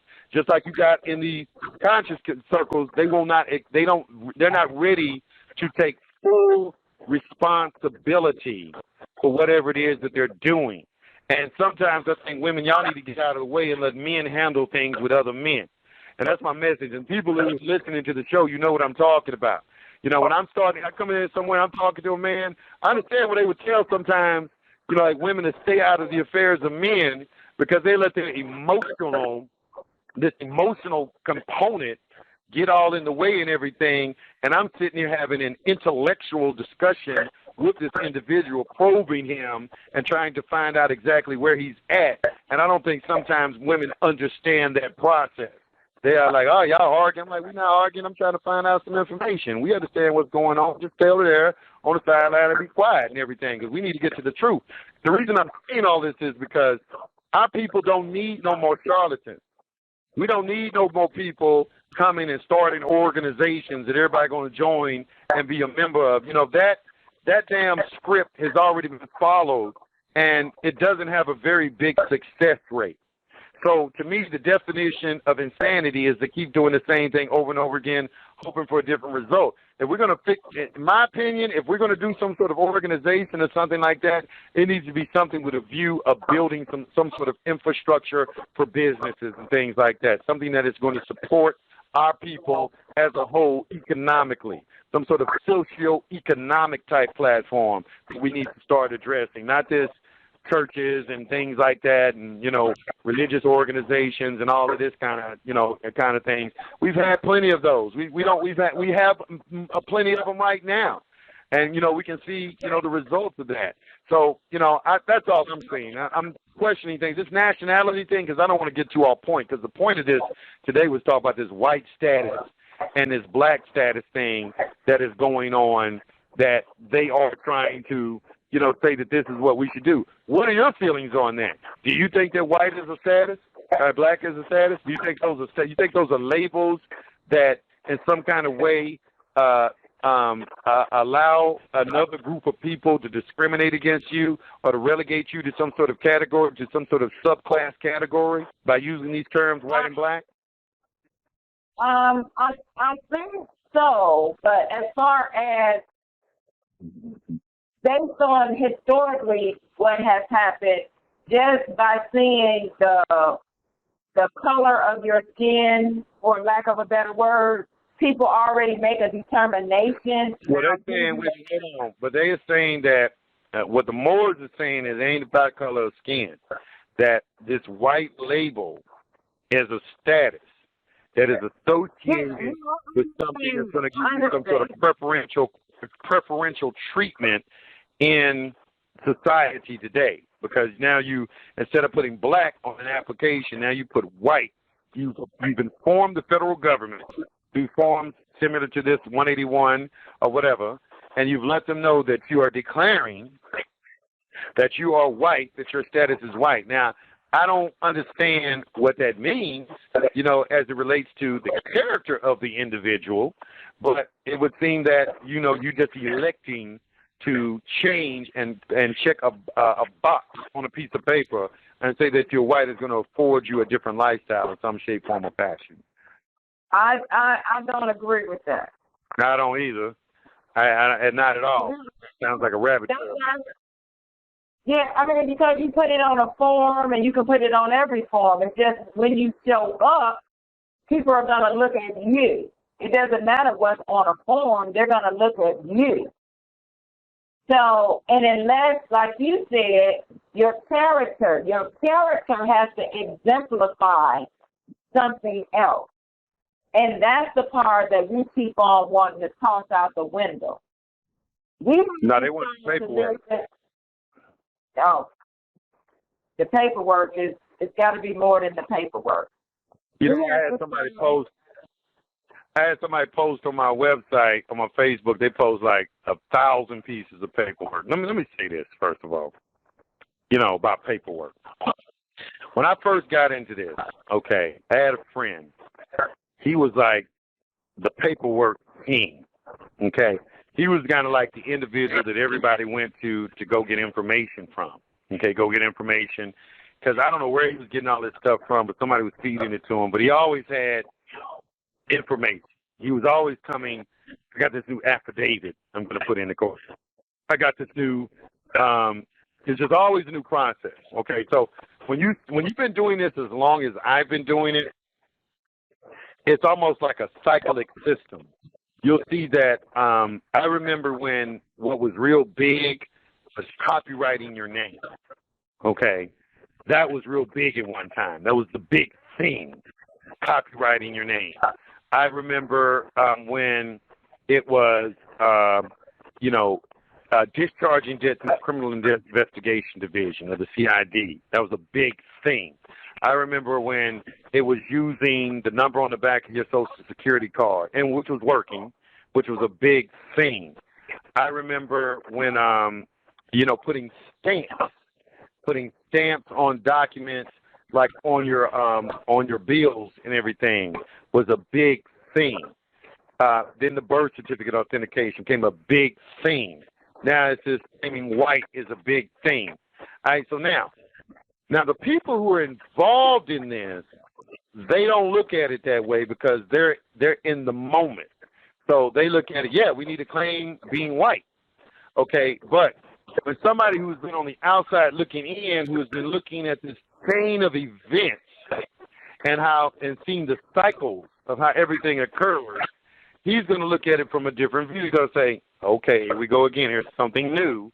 Now we're going to claim that we white. That's how I look at it. I look at, okay, this is what's going to come after this. I'm waiting. I'm actively and patiently waiting for what's coming after this. Okay, after they get through with this, when it runs its course, because at some point there's going to have to be some sort of determination of whether or not that's going to be effective or not. Okay, it's got the truth always wheels out. So if claiming your white status, once it gets to a point where enough people do it, it's either going to be effective or non-effective. It's either going to demonstrate some sort of difference, or what's going to happen is when enough people do it, they're going to find out that it's not that effective, and then they're going to move on to something else. That's the cycle that happens in this redemption movement, whether you want to call it nationality, redemption, or whatever. That's what I see. And this is why they say the process is always ever improving because, and this is what I know. I'm going to tell you what I know for a fact. Okay, this is what I know. They're not going to allow any type of remedy where people en masse can walk through the door. This is the determination I've reached through my experience and examination, meaning, like with the housing market, okay, everybody, when they had that robo-signing, should have got their houses free and clear. It was so much of it, it was just unreal. This was fraud. It should have vitiated the contract, and people should have got their houses free and clear. It didn't happen. All right? They slowly worked out what they needed to do and killed it. Now people have moved on to something else. There was a point where we could go to Fidelity Mutual website and look up the Yusef numbers on the birth certificate where you had prima facie evidence that they were trading your birth certificate on the stock market. They eventually changed that where you wouldn't have access to it. Okay?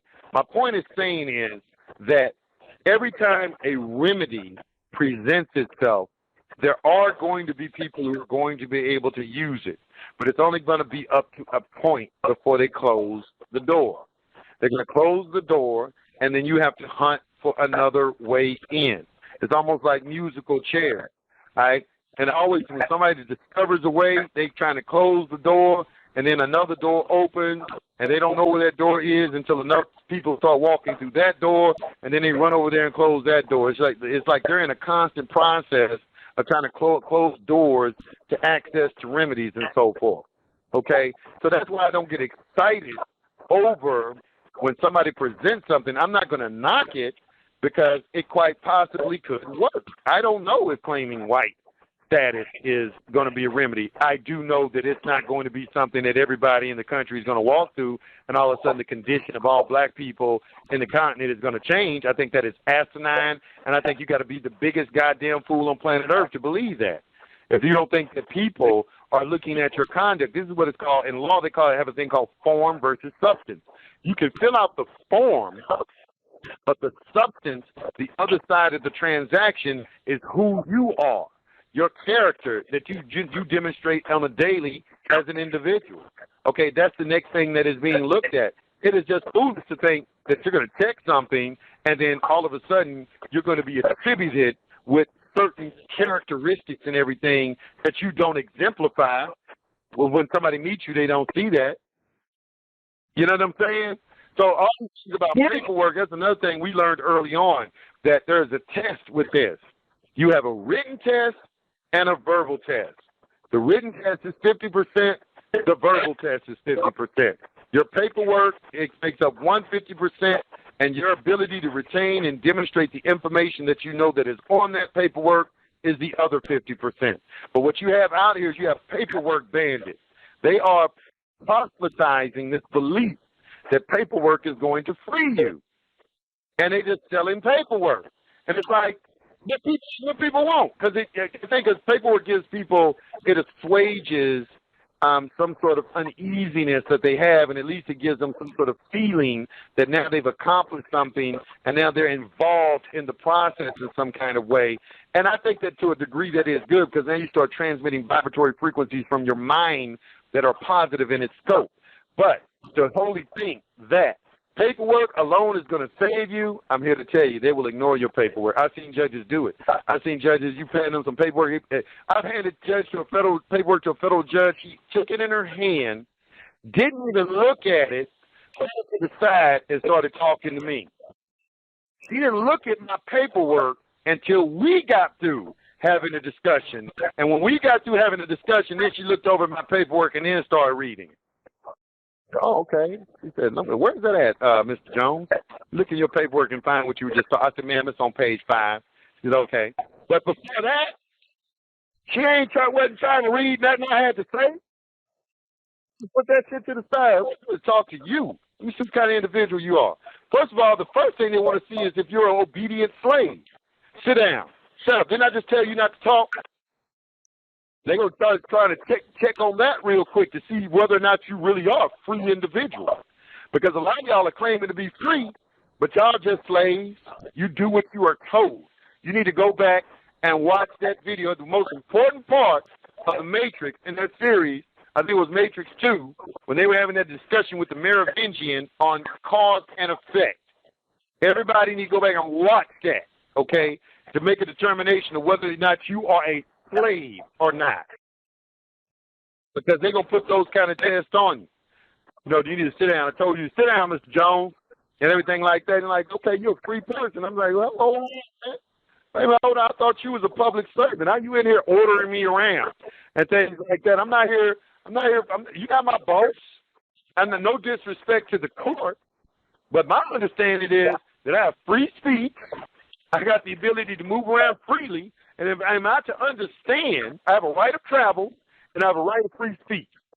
So I'm out to understand that you have made a judicial determination and I'm not to be afforded those rights right now, for the record. You know, they start looking for things about you to understand, do you truly know what your rights are? Because if you don't know your rights, you don't have any. The man who hopes to be both ignorant and free is hoping for something that never has been and never will be. That is Thomas Jefferson. Ain't never existed a time on this planet where people have been ignorant and free. They do not go together. That's an oxymoron.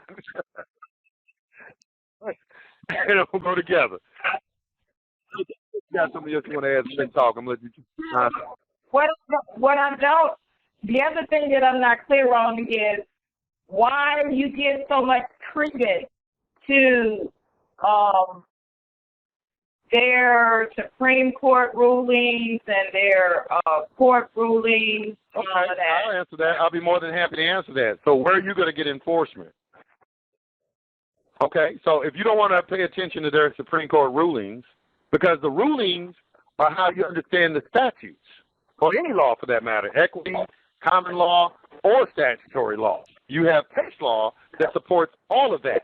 There's case law that supports common law, case law that supports equity, case law that supports statutory. Okay? The judges, their job is to construe the law. So, if you're not going to go to the authority, who are you going to? Okay. So who do you put authority on? Who do you put the authority on? I'm not sure because okay. what I'm doing some dude on YouTube, some cat on YouTube or something like that. No. Okay. No. All right, go ahead. So the authority.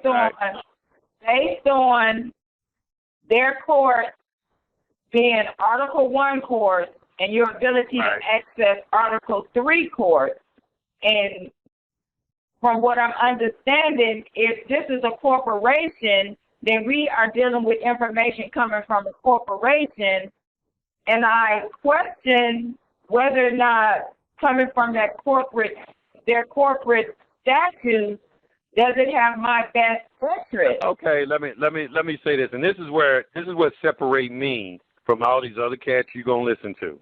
Okay, what I see that they don't know. Okay, all right. When you look at a judge or an administrator, you have administrators in Article 1 courts. You have judges in Article 3 courts. And first of all, let me make something perfectly clear. The whole system is there, the Article 1 and Article 3. Okay? Article 3 is composed of all white people sitting on the bench, and that is, I think we got one black judge or whatever, Clarence Thomas, I think he's still on there. Okay? And then you have all these other courts. The whole entire federal system is their creation, and it is theirs. Let's get that clear, because you say their court. Okay, and Article 3 court is their court too. Okay, let's get all the delusions out of our mind. Okay, all right. That's the Article 1 court. The Article 3 is just that you have a different jurisdiction that adjudicates different matters in each of the courts. Okay, now you will have the job of the Article 3 court is constitutional. They're looking for constitutional violations. Okay. In other words, let's look at them as the defenders of the Constitution. Look at all the Supreme Court justices as having the Constitution written, a big C written on their chest, okay? And they are the defenders of the Constitution. They are the ones, because we have a system of what's called checks and balances, the legislative and executive. The legislative puts a check on the executive and the judicial. The executive has a check on the legislative and the judicial forms a check on the legislative and the executive. The judicial branch of government is looked at as the weakest branch of government. Okay. Now, the legislative branch, when you go into an Article 1 court, you do sometimes have Article 3 judges sitting in there. Okay. Now, the reason you're going to have that is because the Article 3 and Article 1 courts, they have procedure. The procedures are put in place to make sure there are no constitutional violations. Anyone can simply go and get a Federal Rules of Civil Procedure and read the very first beginning of it, and you'll see that those books are checked by the Supreme Court justices and given their approval. All right, so before they brought that into existence, they had to present it to these judges and let them review it. Now, why do they have procedures in an Article 1 court?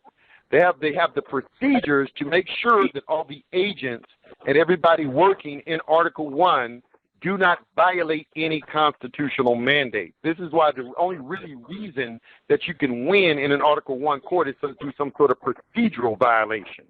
This is how you have to get them. You always have to, when you go hire an attorney, the only thing that attorney is doing is looking for a procedural violation. If there is no procedural violation, he can't help you. You just wasted your money. He has to try to exploit something, whether it's unlawful search and seizure, or something to that effect. He's looking for something procedural. because if there's some sort of procedural defect, now he can bring in some sort of constitutional violation. Okay? When you look at anybody in the public, they have a lot of confidence because they know that as long as they follow the procedure, you can make an argument until the cows come home, you're not going to win. Because we've already established what the constitutional,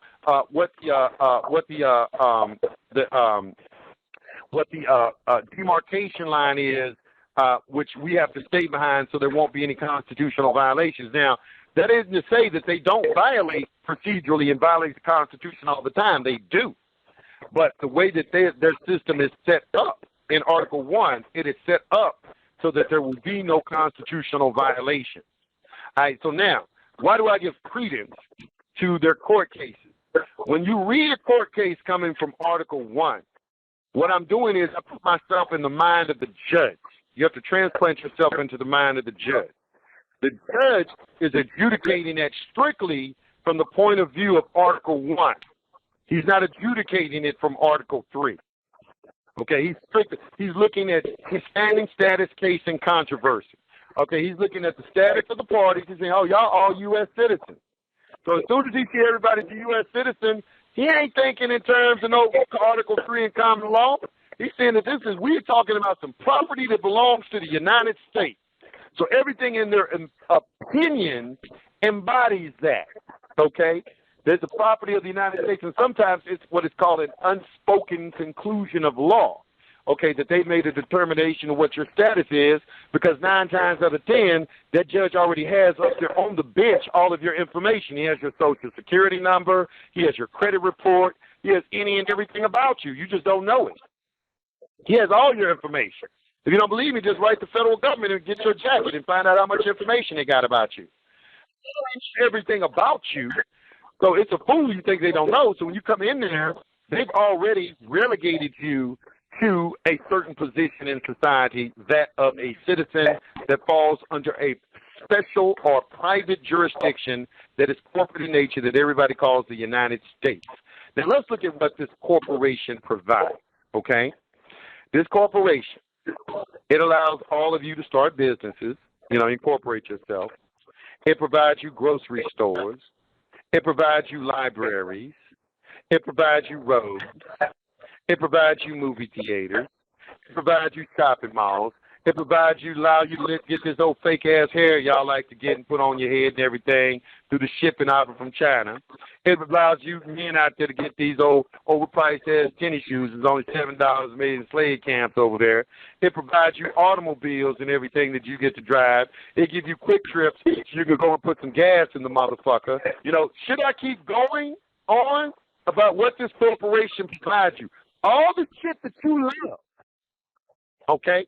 And then you want to turn around and say that you can't stand the corporation. But you love the devil because he gives you nothing, okay? You love him. You love everything he provides. Everything that corporation provides you, you love. You can't do without it. Look in your house. Everything that's in there that corporation provides, you love it. You're not making no products yourself. You don't have no industry about yourself. Nine times out of 10, no business about yourself and whatsoever. Because this corporation is about business. It ain't nothing personal, okay? It's business, okay? And it's like you could learn from the mafia. The mafia, everything they do is about business. It's never personal. And we try to make everything personal. That's one problem that we have. We make it personal, and they don't make it personal. They're not like that. They're not emotional like that. This is business that we're doing. All right? So everything is commercial in your society today. Everywhere you look around, everything is commercial. Everything is commercial. They're expecting you, as a matter of fact, when they get your birth certificate, they're expecting you to go to public school, get a public education, go and get you a degree, and go get you a job in the public and pay income taxes and support the system. That's why they educated you. Okay? So they even provide you your education. You went to school. You went to public school. If they shut down the public schools, most of y'all motherfuckers wouldn't know what are we doing with our children. Oh my God. You ain't. So why do I give so much credence to them? Is that what the question was? Is that what you're asking me? Okay. You take your answer to that question now on your own? They provide nothing without the people. The people feel it's the energy of the people. Yeah, slave energy. Slave energy. What I'm saying slave energy. Slave energy. Okay. Slave energy. Whether slave energy. I agree. What is it that makes the people slave? Their mentality. Is it that their mentality? I'll give you a good example. When someone is born, does that mean that they're born a slave or are they born free? They're born free. 9 times out of 10, it is the parent. It is the parent that programmed the child into slavery. You know, like I was programmed. Go to school, get a good job. Do all this and everything. My mama beat that into my head. You know, you start when you're young, you're free.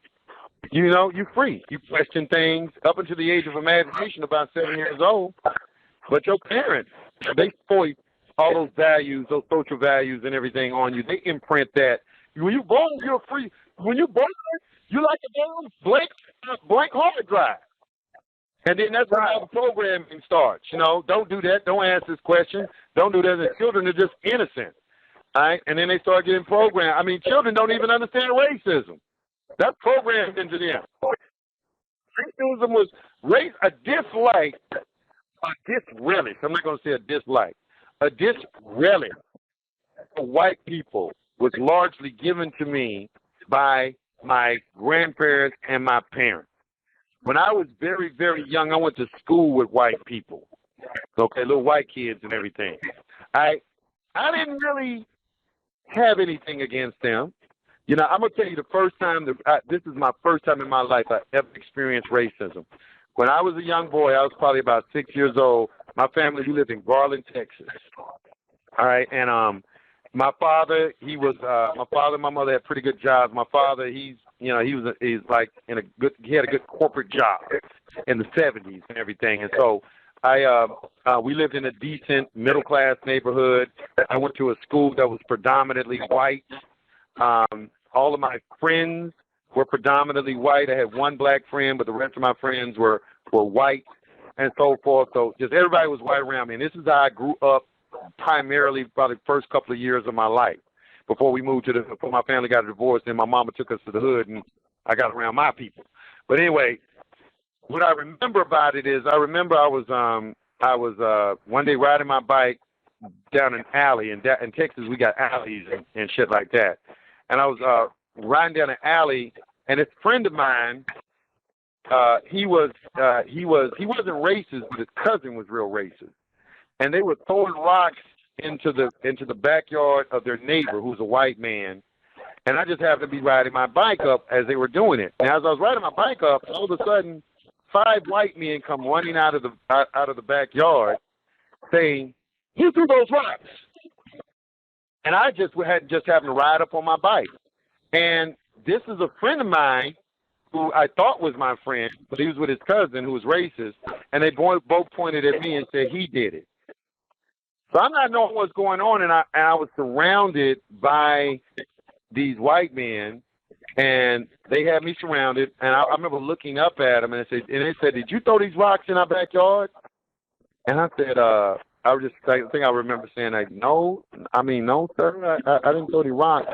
And then one of the white men said to the other white man, "I think this little nigger here did it." And that is my first time ever as a little boy. I remember I turned around on my bike and rode home. I was so shocked, from that. It was like, damn, it's like, just to hear him, how he whispered it I heard, he said it in front of me, how they really felt, how they talk about us, because I never really heard that expressed that way, that way. I was very competitive and everything, but after that I went home and told my father. Of course, he didn't do nothing. But the thing is that after that, I started understanding the fact that, okay, there are people who look at me differently and so forth. And then my grandma is the one that really you know, I don't want to call my grandma a racist individual, you know, because she was born in, my grandma will be 100 years old this year. And she lived and saw a lot of different things. And I remember my first time grabbing a Confederate flag as a little boy. We were in a 5 and 10 cent store. I didn't know what a Confederate flag was. I just picked it up because I thought it was an interesting looking flag. And my grandma just took it out of my hand and slowly put it back up. And she said, "Come here, let me talk to you." And she started giving me the rundown. So from that point, I started to understand that there was a difference in the way that black and white people perceived each other. But as a little boy at first, I was totally oblivious to that. I liked my white friends. I enjoyed them. I liked them immensely and so forth. But they did have some sort of animosity toward me, and I had to come to, or at least their parents did, and I had to come to understand that fact. But I think that, you know, it's like that's not nothing that is intentional that is put on us. I think that is something that is imprinted on us from a very early age, is this racism that we have against each other. I don't think children are born into thinking like that. Let me pull up the next caller, 443-4140. You're on High Frequency Radio. Hello? Islam. Yes, Hello? sir. What's going on? Can you hear me? Yeah. Man, you're doing a wonderful job, man. You're doing a fantastical job. If there's a word that describes what you do, is bigger than this universe. Do you hear what I tell you? Because appreciate it, man. It's a good thing. Well, it's a good thing to know about it, but to actually learn about it is different from actually like. We always know that knowledge exists, you know what I'm saying? But to know what knowledge exists to apply to your life is something different. You know what I'm saying? And, right. and like how you had elaborated on basically how you've been dealing with this what do you call it? I like to call it controlled behavior. No, I'm sorry, learned behavior. We've been stuck on this stagnated learned behaviors, so-called programming lesson, that half of us still think that we're not programmed. And I like how you put that presentation really good, because as I sit here and I look at this TV screen, it helps me remind me how much of a program they instilled. Yeah. People are like going. zombies in front of television sets, man. If you really, they don't pay attention to it. They're like zombies looking at a television set. Tell us programming. But go ahead. Right. But all of it plays a part into our mindset at this present state right now, to this mindset. So it's like when you was putting it together, man, you understand you need to give a seminar. A seminar, and when I tell you you need to take it nationwide, they're gonna stop you. I'm letting you know they're gonna the ones that refuse for us to learn anything, they're gonna stop you and they're gonna try to criticize you and they're gonna try to.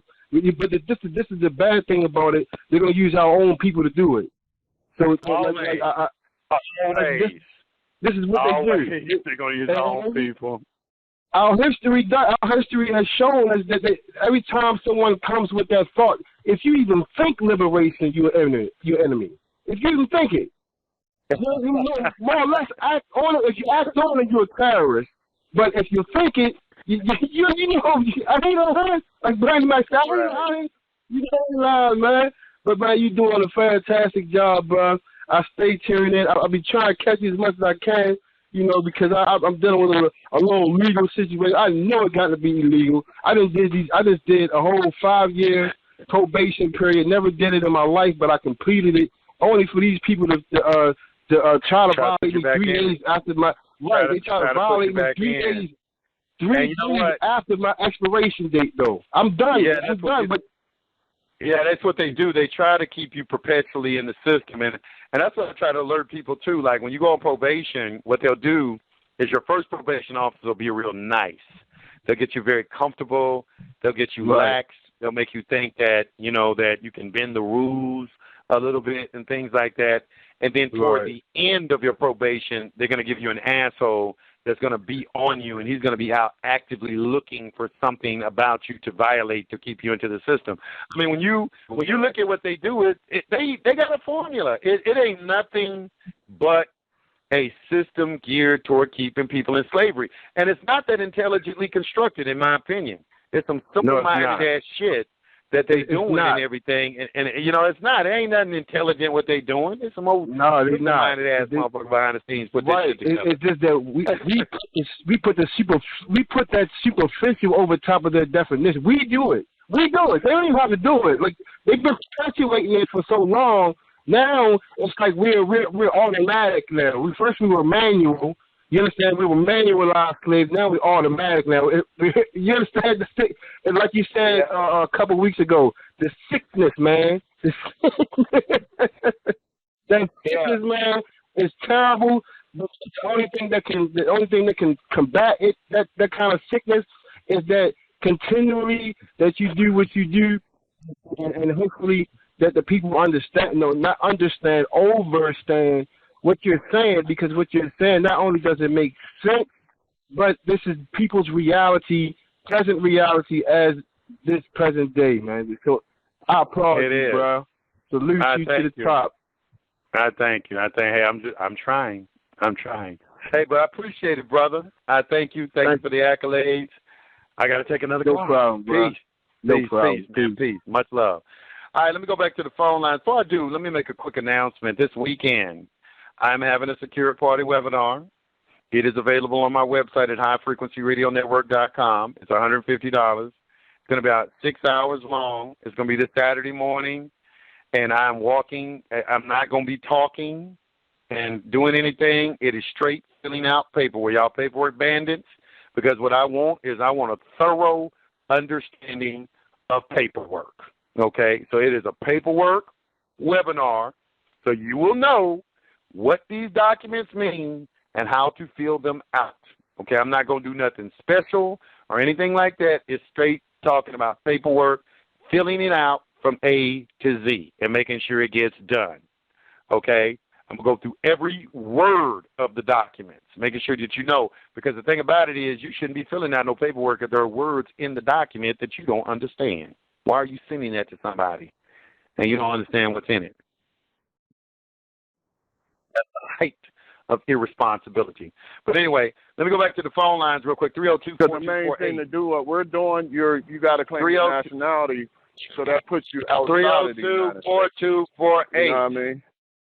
So what I got to do again? Peace, brother. I wasn't on the line, but you got me anyway. How you doing today? Oh, my bad. I mean, you got your hand up. There's a question mark by your phone number. I see you talking about nationality. You know what? I got my phone in my pocket. I got my phone in my pocket and all these things touching it. But yeah, you was talking about nationality, huh? Well, not really. we're talking about this white status is what I'm really talking about. I understand we not blacks, Negroes, colors, or all these different designations. You know, I was in the Nawabi Nation of Moors. That was like our platform. You know, that was Dr. York's biggest thing. Like, look, we ain't none of these labels and everything that people are trying to put on you.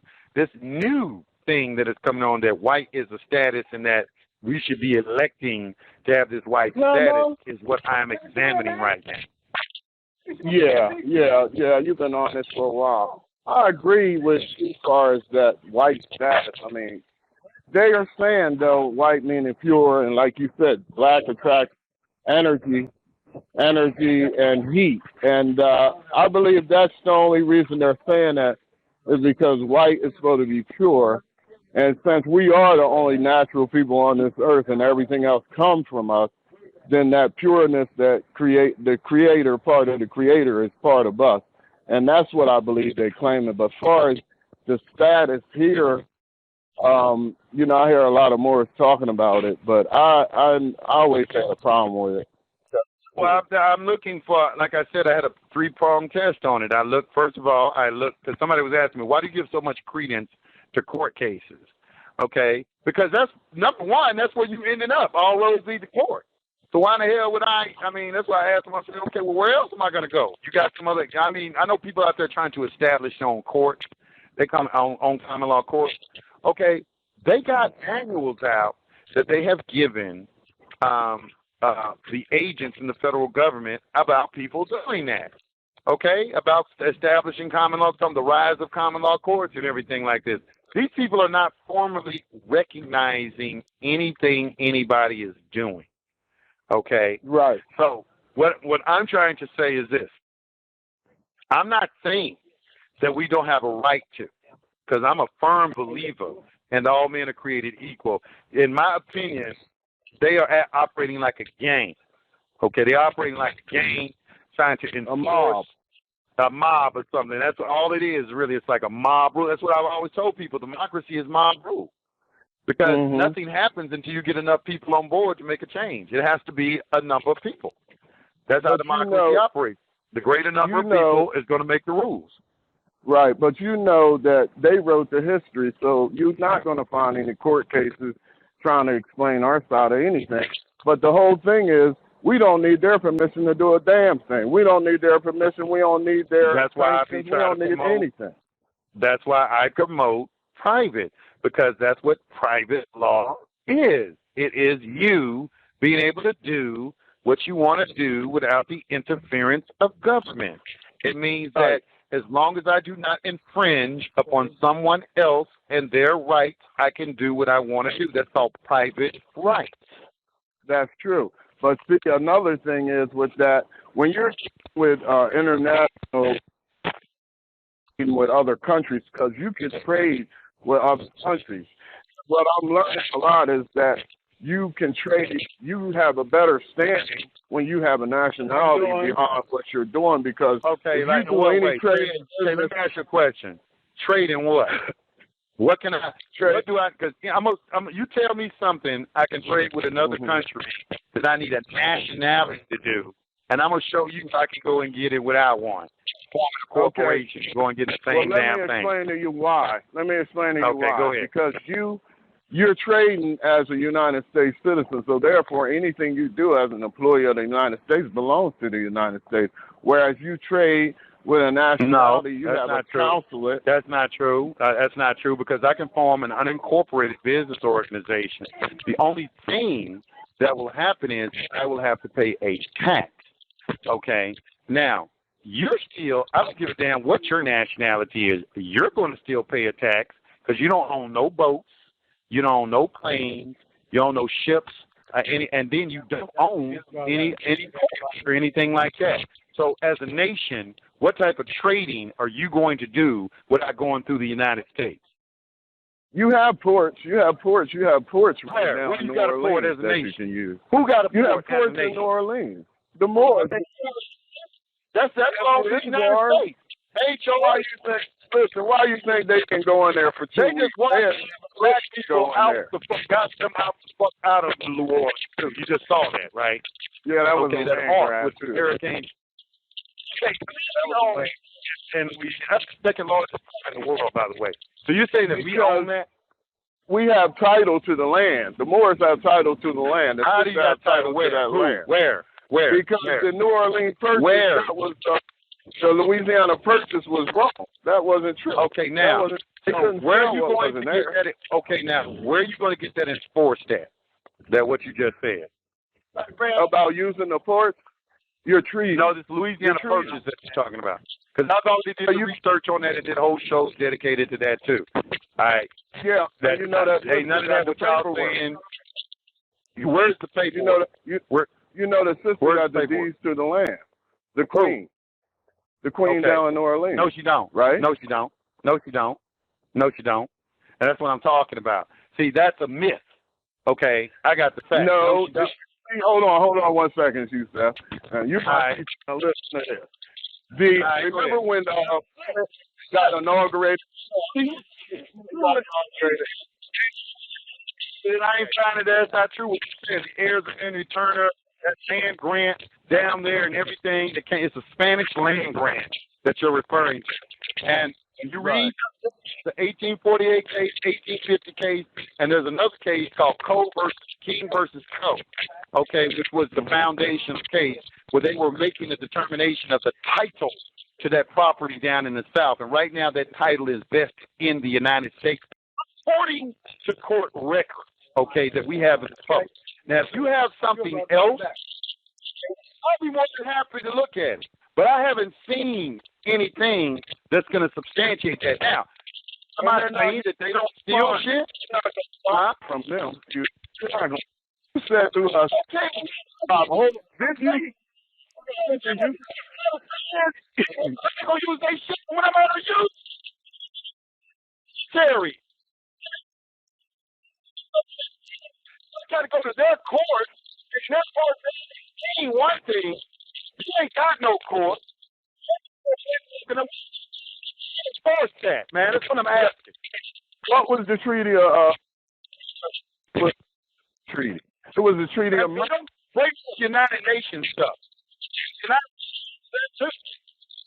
Well, you know it's on the United Nations. That's why we still trade directly as a people.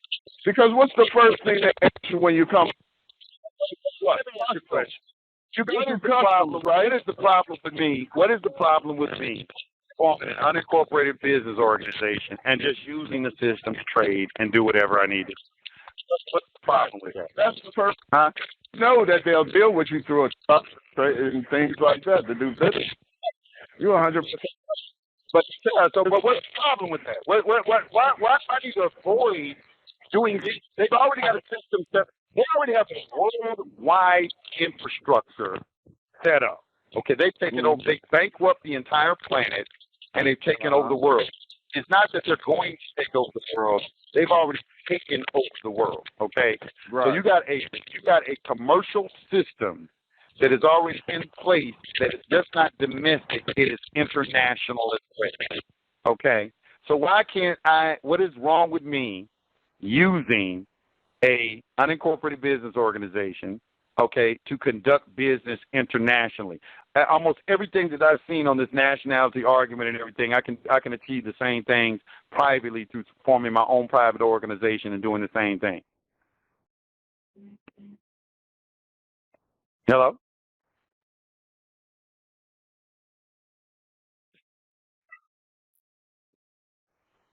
Nine 912-8789. 912-8789. What's up, my brother? Hey, what's happening? Can you hear me? I can hear you, my man. Loud and clear. Man, what a show today, my bro. What a show today. Firstly, can I please go through, I heard a lot of that foolishness today, but it's okay.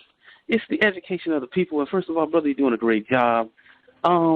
Yeah, blackness. You said something earlier about how white people feel that we're shiftless and all that, and 350 human beings. Well, they're full of junk. Because, see, we're on a cell phone, people. I don't know if you guys know that a black man invented the damn cell phone. So how am I shiftless? Right. The black man invented the train, the shoe. That's true. They steal everything from you. They even take your music and write songs that used to be Marvin Gaye. So they are people who are not creators. We are the creators. Your birth certificate on the stock market on Fidelity.com is more valuable than theirs because they measure the productivity of a people, and there's one people whose productivity is higher than the other. It's because we're stupid and don't know laws, how to create a trust, and how to actually patent our information and technology so that Henry Ford don't go steal it and hire Benjamin Banneker to create his industries for him to even have a Ford Motor Company. But it takes somebody to finally teach us the law so that when we stand in front of these wicked dogs, we know how to stand up, talking about marching down the street, when we could learn how our finances work, learn how the law works, then train your people, then grow some food, and then take over some land and actually have some deeds and some paperwork. And if they don't follow some deeds and those paperwork, they use their soldiers. As a matter of fact, black soldiers have won every major war America has ever fought in. That's true, too. That's true. So we are the greatest things since sliced bread. And let me get some clarification. Don't misunderstand me. I understand my people are not shiftless and lazy. I even did research last night. Okay, and in doing my research about this white status and black status, what I found is that the reason people want to be white citizens, because what is associated with white citizens is all of these good things, because everything in nature has a polarity. Yeah, it's a polarity in everything. So white is considered you an upstanding, law-abiding citizen. You're industrious. You're intelligent.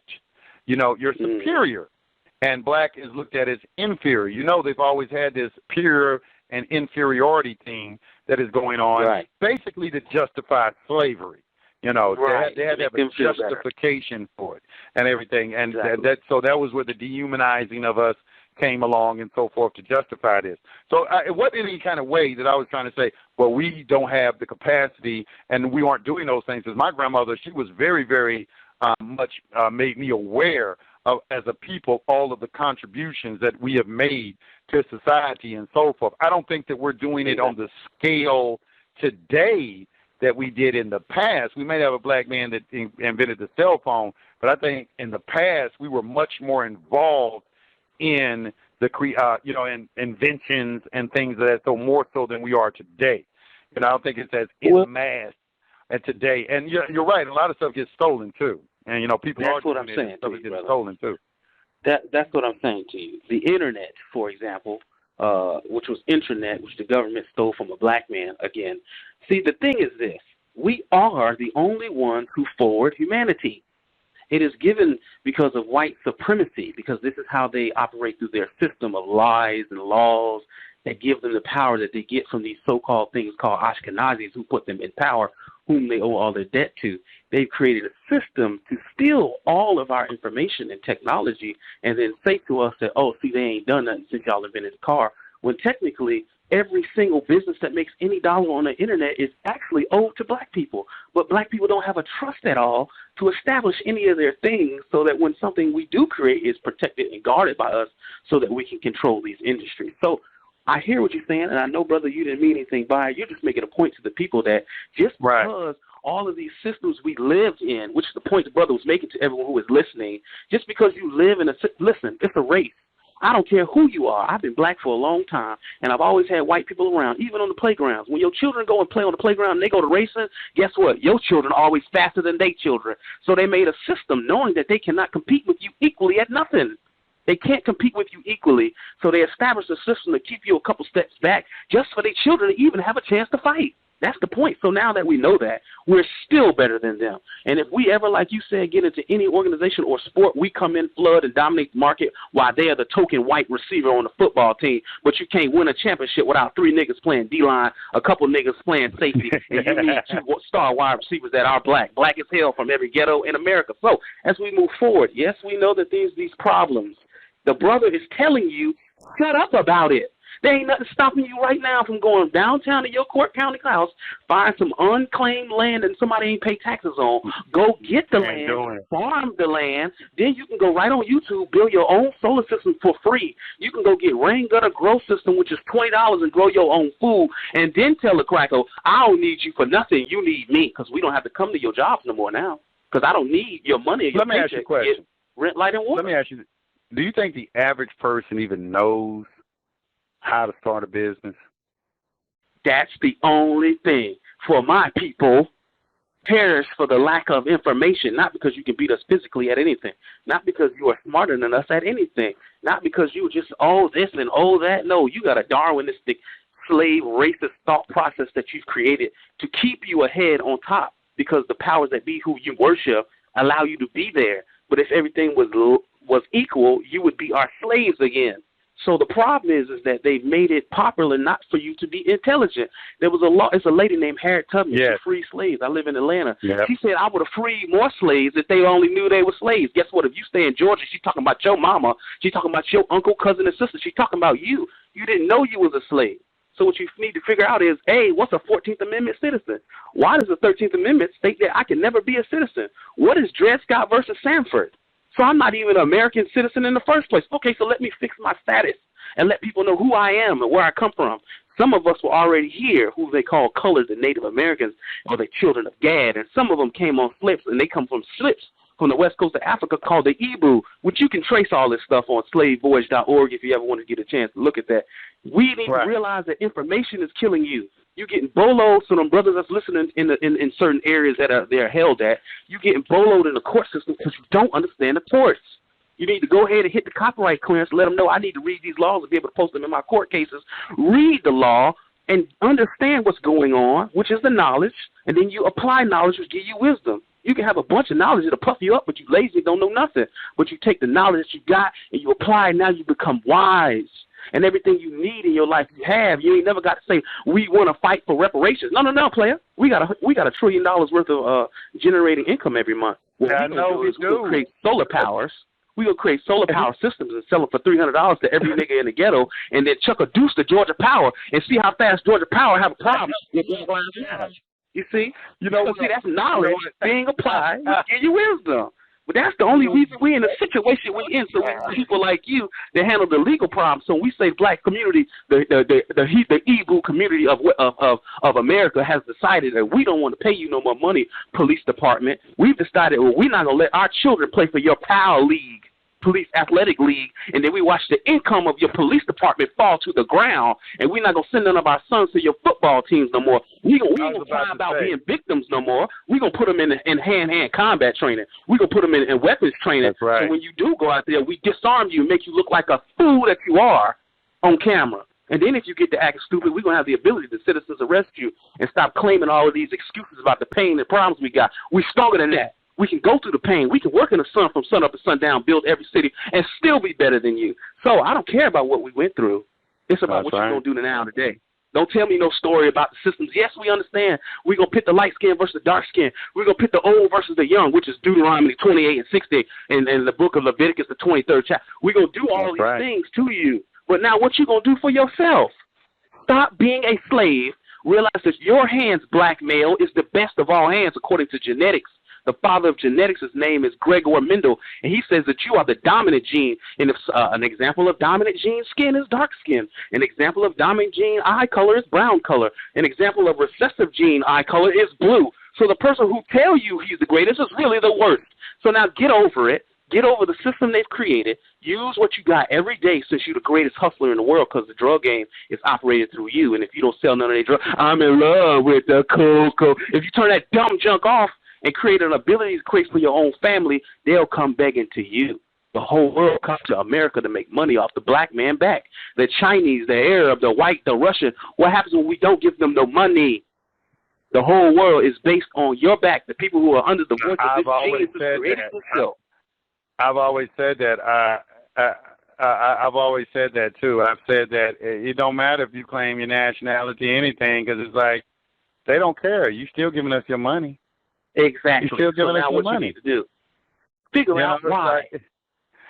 Figure out. I mean, it's economic. I mean, they're like, okay, claim your nationality. Make sure you still report to work. Make sure you still, go buy goods and services and products, and make sure you still keep filling our coffers with all of your commercial energy and so forth. You do whatever you want to do. That's the only thing that matters to them. I've learned, brother. You got a point. That's the only reason I listen to you, so, bro. Because, A, I ain't heard no nigga tell you how to get out of jail with one piece of paper with a document. B, I ain't never heard a nigga not tell you for free how to beat criminal court cases if you just go back through the blogs, brothers who might be detained in situations that's not your fault, seeing as you're not a citizen and none of the laws apply to you. Anyway, so I ain't never had a brother do those things. So it is not because they're better. It is not because of the systems they design. The systems they design are minuscule to what we can design. They went to Timbuktu to learn this information.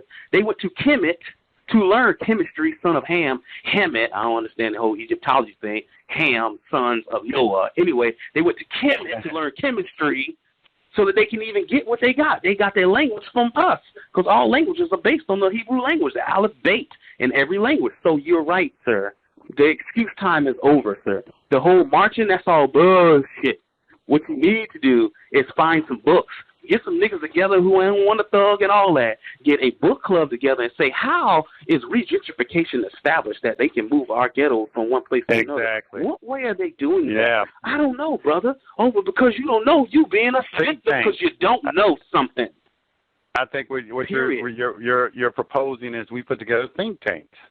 And that's what they do. Now, that's what they do. Now, who's better at everything at any equal competition? Them niggas was playing basketball. Them white was playing basketball vanilla like a mug. They had to outlaw the J-hook. What? I'm so dope you want to outlaw the movement I make, which is legal in a game that you created. And then when I get in the game, you're going to create a business. You don't even whatever we touch creates industry for them. So how about we stop touching the stuff they got and create industry for ourselves?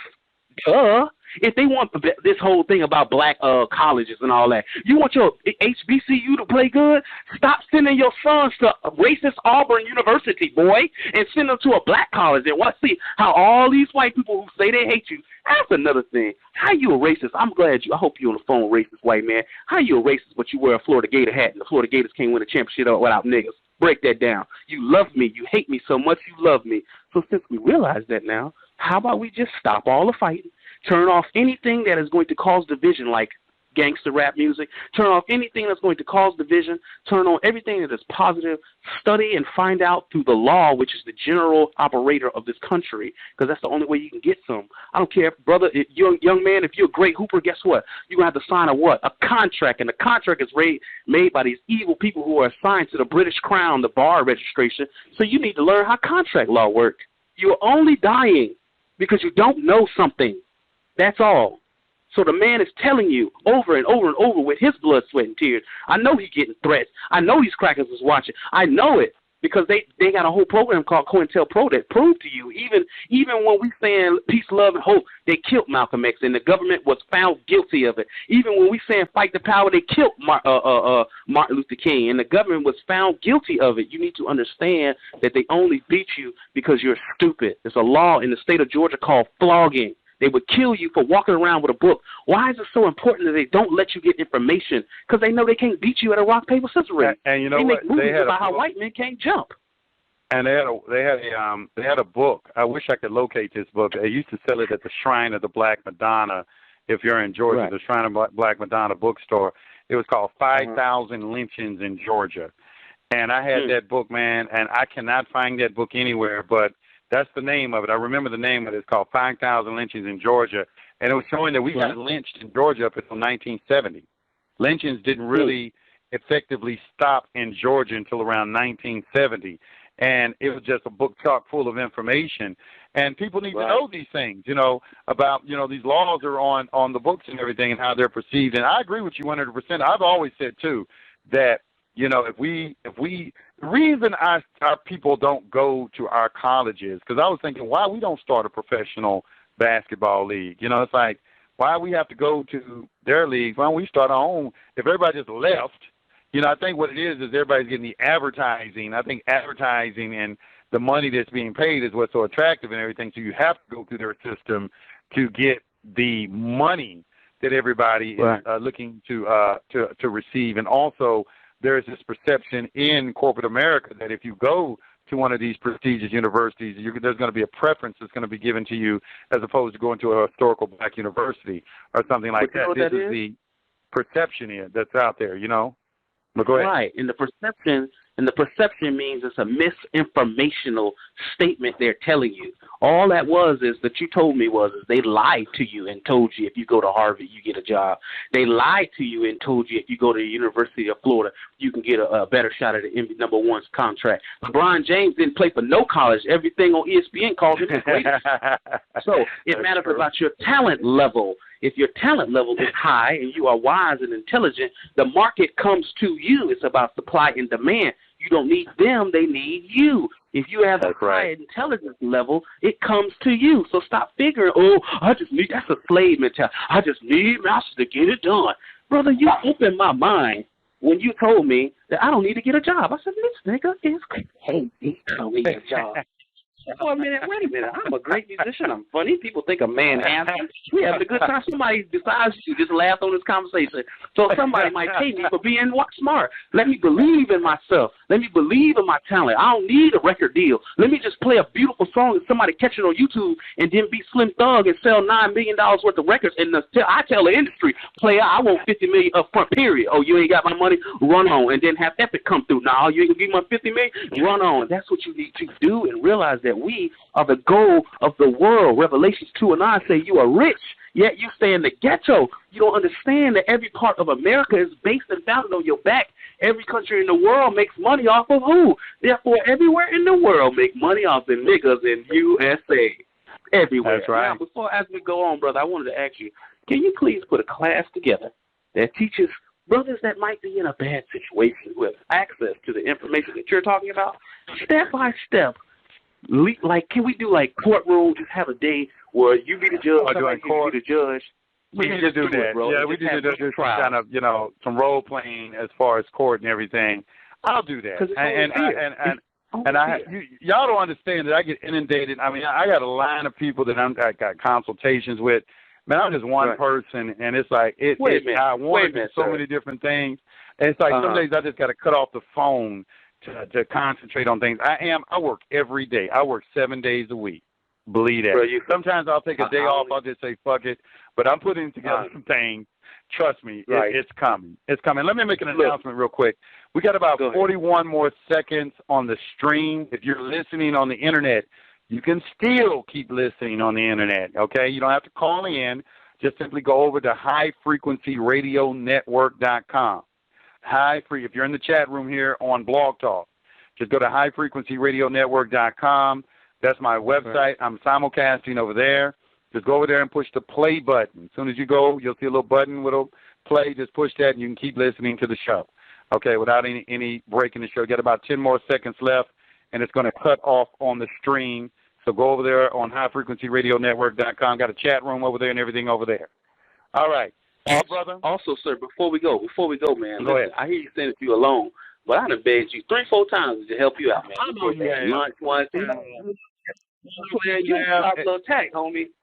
I have. I got something I'm putting together that I am working on very, very diligently. I'm trying to focus all my energy on it right now, and that is to help everybody.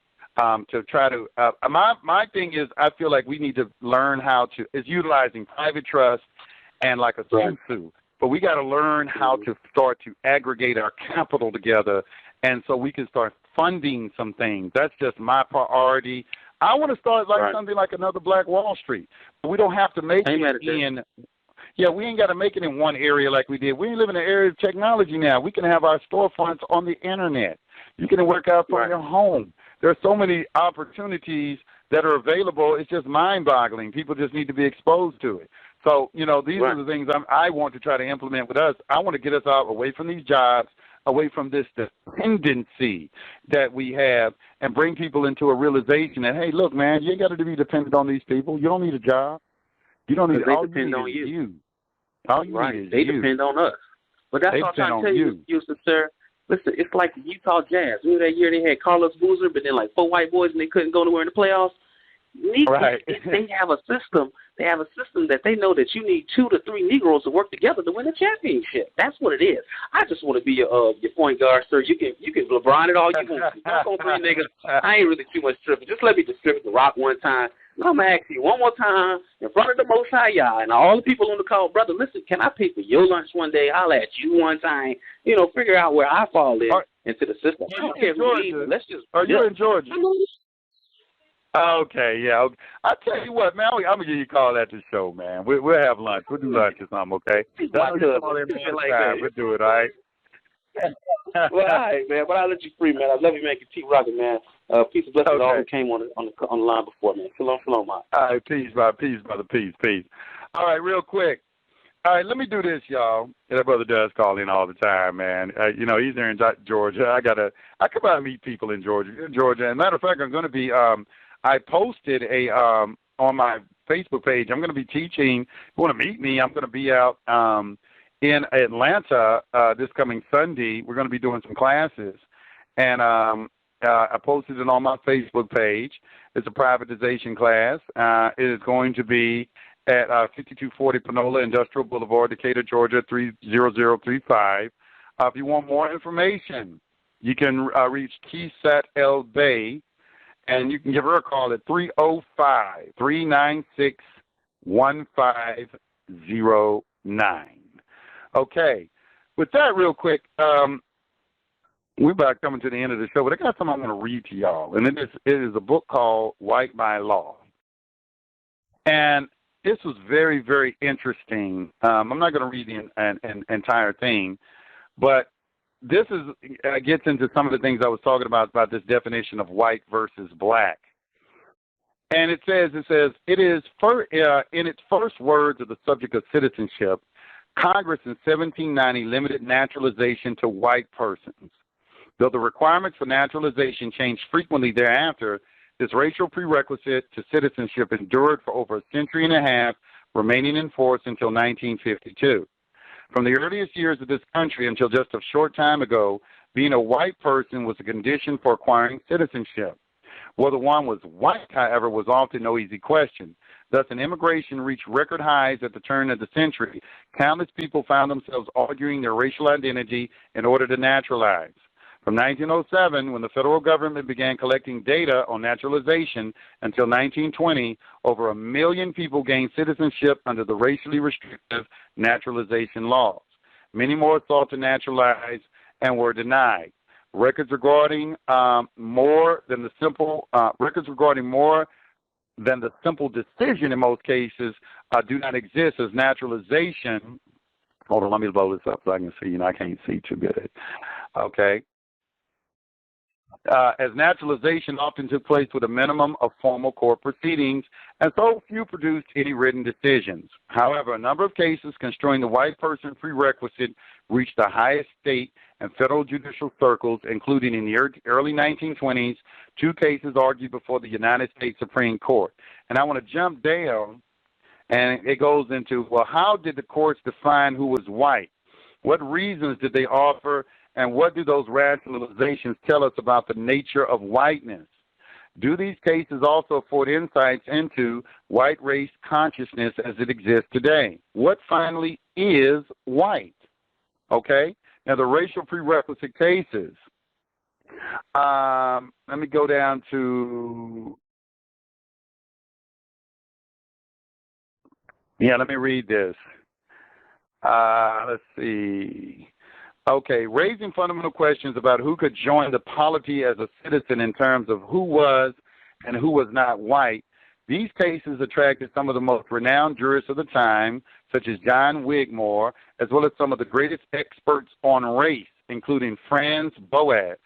Wigmore, now more famous for his legal treatise writing, published a law review article in 1894 advocating the admission of Japanese immigrants to citizenship on the grounds that the Japanese people were anthropologically and culturally white.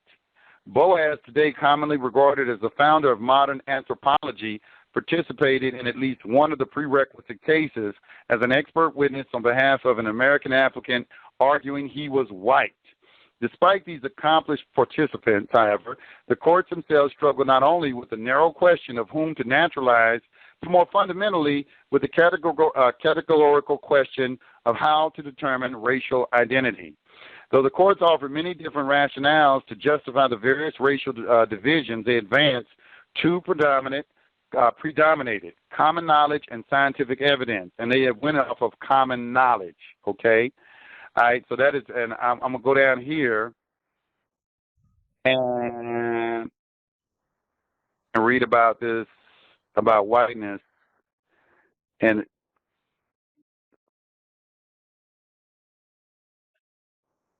okay, the white race consciousness. The racial prerequisite cases demonstrated that whiteness is socially constructed. This is the part I wanted y'all to hear.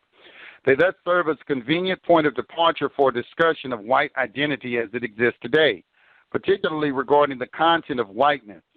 As a category, white was constructed by the prerequisite courts in a 2-step process that ultimately defined not just the boundaries of that group, but its identity as well. First, note that the courts constructed the bounds of whiteness by deciding on a case-by-case basis who was not white. Though the prerequisite courts were charged with defining the term white person, they did so not through an appeal to a freestanding notion of whiteness, but instead negatively by identifying who was not white. Thus, from Ayub to Thine, the courts did not establish the parameters of whiteness so much as the non-whiteness of Chinese, South Asians, and so on. This comports with an understanding of races not as an absolute categories, but as a comparative taxonomies of relative differences, relative difference. Races do not exist as abstract categories, but only as amalgamations of people standing in complex relationships with each other. In this relational system, the prerequisite cases show that whites are those not constructed as non-white. That is, white exists as a category of people subject to a double negative. They are those who are not non-white. The second step in the construction of whiteness more directly contributes to the content of the white character.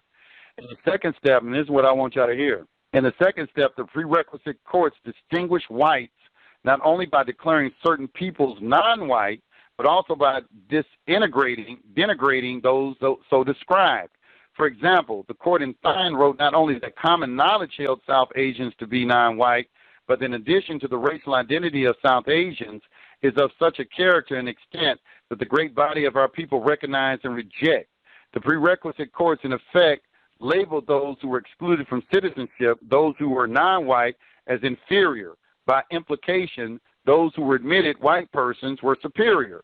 In this way, prerequisites show that whites exist not as the antonym of non-whites, but as the superior antonym. This point is confirmed by the close connection between the negative characteristics of blacks and the opposite positive characteristics of whites. Blacks have been constructed as lazy, ignorant, lascivious, and criminal. Whites as industrious, knowledgeable, virtuous, and law-abiding. For each negative characteristic ascribed to people of color, an equal but opposite and positive characteristic is imputed to whites. To this list, the prerequisite cases add whites as citizens and others as aliens. These cases show that whites fashion an identity for themselves that is the positive mirror image of the negative identity imposed on people of color. This relationship construction of the content of white identity points toward a programmatic practice of dismantling whiteness as it is currently constructed. Certainly, it is a setting in which white identity exists as a superior antonym to the identity of non-whites. Elaborating a positive white racial identity is a dangerous proposition. It ignores the reality that whiteness is already defined almost exclusively in terms of positive attributes. Further, it disregards the extent to which positive white attributes seem to require the negative traits that supposedly define minorities. And that's what it is, you know, and I don't think that's what the Moors see with this white thing. Okay, well, you trying to run on this white banner. What you're doing is agreeing that this black banner and the people that incorporate it embody all of these negative characteristics and everything. And that's what I'm against. I'm like, okay, our people are not these negative characteristics. We don't embody this. And I'm not going to tacitly ascribe and admit that such is so. I think there's something wrong with that, inherently wrong with that. Whites should renounce their privilege. Oh, it goes to further recognizing that white identity is a self-fashioned, hierarchical fantasy. Whites should attempt to dismantle whiteness as it currently exists. Whites should renounce their privilege, racial character, though not simply out of guilt or any sense of self-deprecation. Rather, they should dismantle the edifice of whiteness because this mythological construct stands at the vortex of racial inequality in America. The persistence of whiteness and its current incarnation perpetuates and necessitates patterns of superiority and inferiority in both structure and content. Whiteness stands squarely between the society's present injustices and any future of racial equality. Whites must conscientiously repudiate whiteness as it is currently constituted in the system of meaning which are races. And that's all I'm going to say. I think that was beautifully stated, that everything has a polarity, and this white and black thing are opposite polarities of each other, with white, of course, ascribe to everything positive, and everything that related to black is everything negative. 443-6534. You on the line. How you doing, Rick? How you doing, Dad? All right, what's happening? What's going on? From Miami. I just wanted to chime in on the topic of the day, relative to white being a status, black being a status. My position is this: I am in total agreement that white is a status and black is a status. There's other color status. That's my because can you get more on the phone? I can't hear you. Sound like you're away from the phone. Is your mouth on the phone? Oh, okay. Hold on, go ahead. Yeah, that's better. That's better. That's better? All right. Yeah, I feel like this, if at some point I decide, along with the other members of my trust, that we wish to introduce or put into the trust indenture that blue is a status and orange is a status, and that any person that engages in commerce or intercourse with our trust will be classified as status orange or status blue. That's our business. And anybody who engages in commerce with that thing known as the United States, if they want to enter into commerce with that entity, then they got to follow the rules of that entity. Me personally, I don't fall under that. So I can care less what they're doing over there. I'm more worried about what I'm doing over here. Right. And that's my position.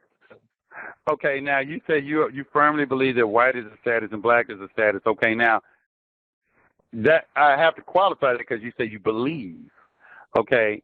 Yeah. And what I believe it's a status with. I believe it's. Right. I believe they have the right to call whatever they want. Yeah, I do too. Whatever they want in their jurisdiction.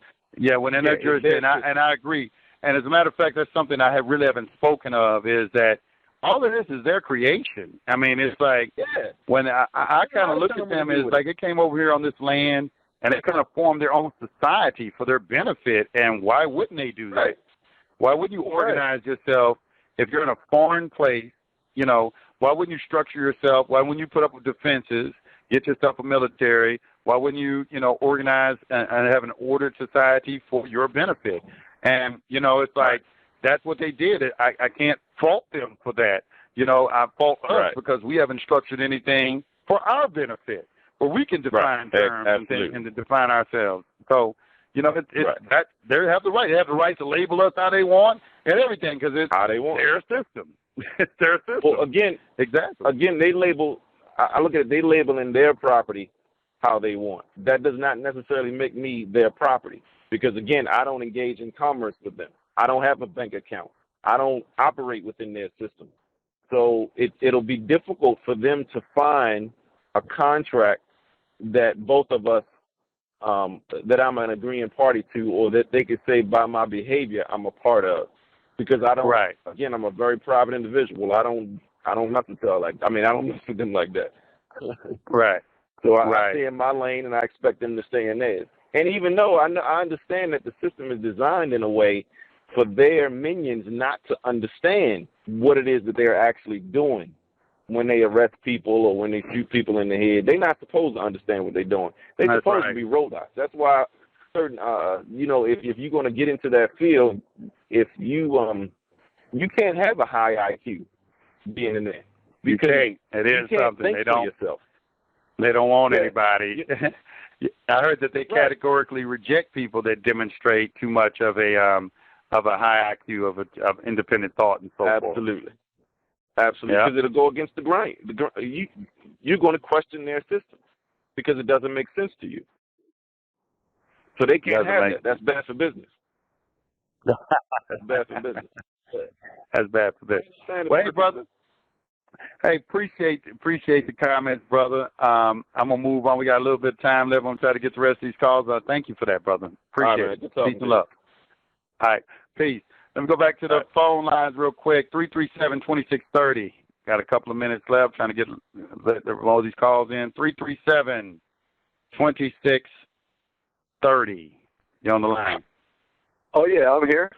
Brother Yusef. I'm got you there. Hello? You're on the line. All right.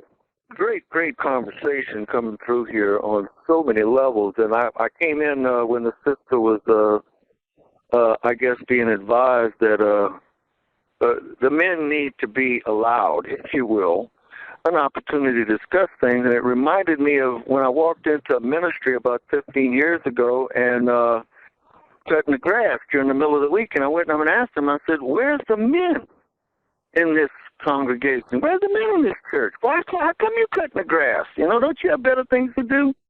And the following Sunday at the service, he had all the women sit down, and he said, I want the men to stand up. And he started assigning them here and there. He says, it's time the men take over this church. And this being 15 years ago, it sounds like we're hearing the same thing today, that men need to stand up and be men. And so I appreciate you making that point. But there's something going on where It seems like maybe it's part of the feminist movement, television programming. Where does it come from? But men don't have good male role models to follow. So I appreciate you being a leader amongst men, my brother. Right on. You're welcome. Thank you. I appreciate it. Thank you. Right on. You're welcome. You're welcome. And yeah, I mean, basically, no question. I just wanted to let you know this is a good message. We need to repeat this again and again and again. Men need to wake up and be a man. Come on, let's get it done. Go ahead. Thank you, my brother. I agree 100%. And that's something I just wanted to put out there because I find myself in those situations where you have, females interjecting when two men get into discussion, and it seems like they're trying to protect the one or something like that, or they're in a disagreement. And it's like, look, when men are talking, I feel like y'all need to stay out of the conversation. It's like we're having a discussion about something, and let us handle this amongst men.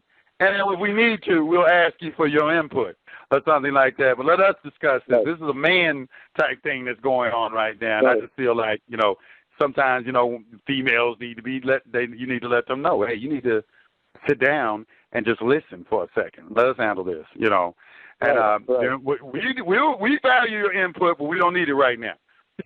Right.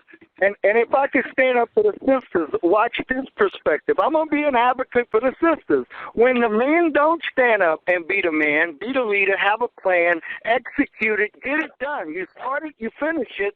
What happens? The sisters got to stand up and have a plan and execute it. And I'm not going to blame that on the sisters for standing up and doing what's got to be done. If the men ain't doing it, don't blame the sisters. Yeah, that's what I said earlier. I said I think it's coming from a space where men are not doing standing up. Where women have had to take on roles of a masculine nature in order just to for if anything for survival purposes. So I understand. I understand where it's coming from, and men do need this. And we haven't had good role models, and that is a problem within our community. That. Hopefully, I don't know how we're going to work that out, man. With that relationship thing, I ain't lying. That is a serious issue right there. It's like, I don't even know. That's just beyond my scope of expertise. I try to get in there. I'm like, man, I don't know what to do about that. That seems like it's so far out of control that I just don't, I don't see it. I'm not seeing, I don't even have an answer for it. Right. Well, instead of trying to fix the collective, what we can do is fix ourselves. I cannot necessarily be responsible for everything going on around me, but the man that I face in the mirror in the morning, I can deal with that. I can fix that. And as far as with this status thing with the race, the only person that I'm better than on planet Earth is the old me. I want to be better than I was yesterday. Mm-hmm. Person I was. The person I was yesterday. The only person I'm better than. I want to keep growing. And so it's interesting that I was able to come out of the education system and start learning. But I think one of the critical elements for me, 30 years ago, I built a houseboat and I moved into a wilderness area. I lived in a swamp on a houseboat. No water, no electricity, no telephone, and no TV. And because of no TV, I'm beginning to suspect I began to think for myself for the first time in my life. I wasn't being programmed. And to this day, I have a hard time watching the television, the programming, the advertising, the content of the situation, whether it's comedy or drama. It's like it twists my soul because I'm looking at this and I'm thinking, what is this doing to young men and to young women, for instance, who don't have a role model in the house that is what I would call a genuine, true, stand-up man, but also got a tender heart. You're not going to be a real man and just be tough. Right. You got to be intelligent. You got to be compassionate, and you got to have a cause. There's got to be something that you're living for, that you believe in, that you're seeking. And I think we all share this desire to seek freedom, and I believe that the key in that in this current system we're in is knowledge. And so I really appreciate your generous keeping, helping of knowledge and, once in a while giving someone a swift kick, like off your show. It's in the wrong direction, You know, it's interesting. I want to kind of touch on what you said about the television. And the thing is, and I experienced that with food. You don't really realize how something is affecting you until you remove yourself from it.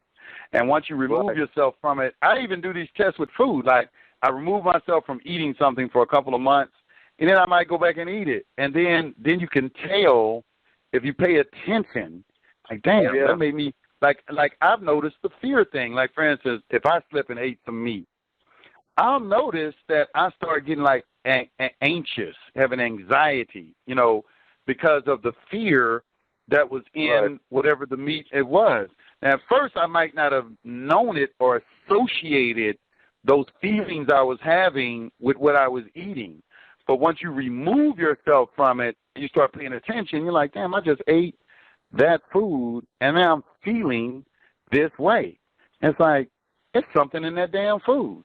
But at first, you really won't pay attention to it. That's why fasting is so important.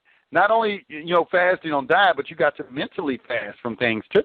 Like you just said, you did a fast away from the television, and then you started to notice, like, I think I'm starting to kind of think for myself. I'm not being influenced in any kind of way. And you start to notice those things. And I think that is a part of, of growing also. Start to experiment with yourself. You got to experiment with yourself. You do. You got to remove yourself from a situation and put yourself back, and then monitor the cause and effect associated with the different actions and start to see how something is having an effect on you. You got to become a scientist with yourself and start noticing, like, look, when I do this, this happens. And when I don't do this, this happens. And when I eat this, this happens. And you'll start to see it. You'll start to really see it for yourself. And then you'll learn how to take the appropriate action. Oh, yeah, I had to stop the junk food, potato chips, artificial flavor, artificial color, artificial sweetener, because I get just a little bit of this and I could feel it. And, I grew up on an organic farm eating real, live food, summertime squash, watermelon, cucumbers, cantaloupe. Oh, man, I don't know how I could get through a summer without the members of the squash family. And so the more I've tuned into the Mother Earth, who is our provider in the sense of the food and the water that we consume, it becomes increasingly more apparent that a lot of people are being controlled through the food supply by putting various additives, not just to I think maybe make them sick and cause them to go to the doctor and have to buy pharmaceuticals, but to control their thinking and overall well-being. Because if you're not on top of your personal health, if you will, you're worried about dying. You're living in fear of something that is inevitable. And I think if we take good care of ourselves, there's a certain peace that comes with nutritional soundness. And so I love the fact that you touch on so many crucial elements of living well: the mental, the spiritual, the physical, the emotional. You don't miss a beat, my brother. I mean, it's you beating the drum, and people can get in line and follow.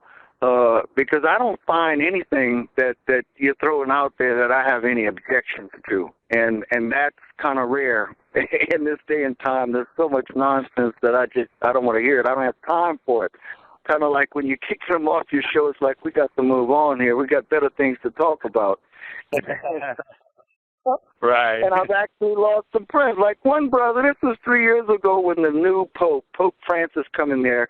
A brother of mine wanted to talk about what Rush Limbaugh had to say about the Pope. And I said, man, don't we have better things to talk about than what Rush Limbaugh said? I don't care what he got to say. Whether, is good or bad. I don't want to hear nothing Rush Limbaugh. Don't commit me with this. And ultimately, that conversation ended our friendship we couldn't talk about what Rush Limbaugh had to say, I could just leave, and I did, because I ain't got time for that. Rush Limbaugh, man, come on.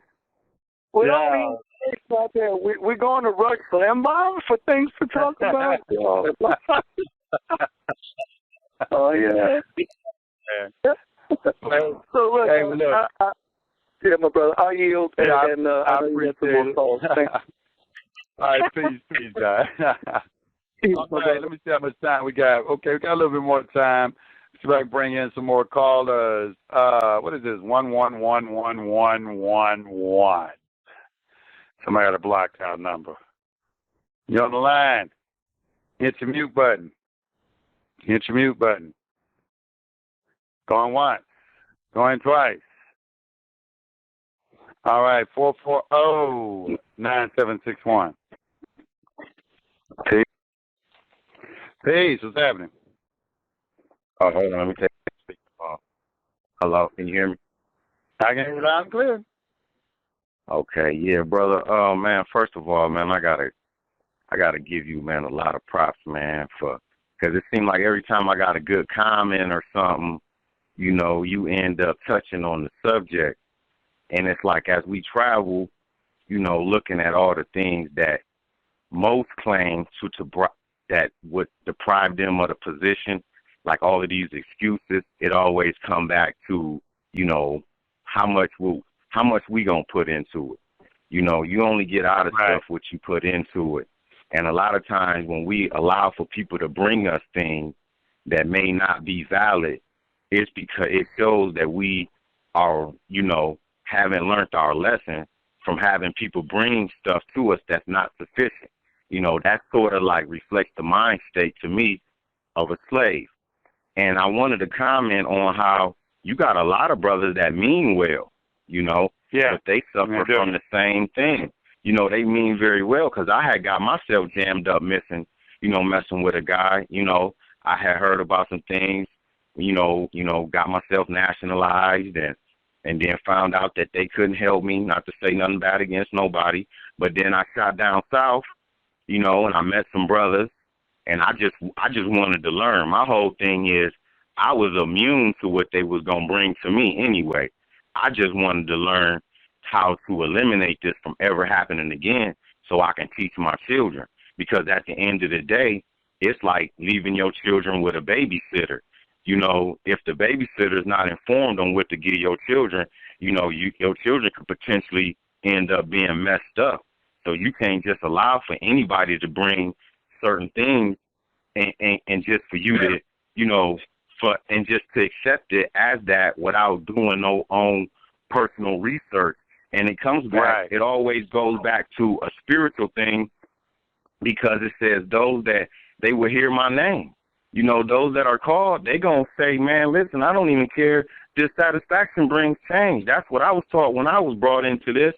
So it's like until you get tired of that, you know, sometimes people got to go through it to get tired of it. But sometimes you could see your brother go through it and be way tired of it. So it's to a point to where now it's enough information out there where, you know, I'm holding myself to a higher standard. So I hold people to the same around me.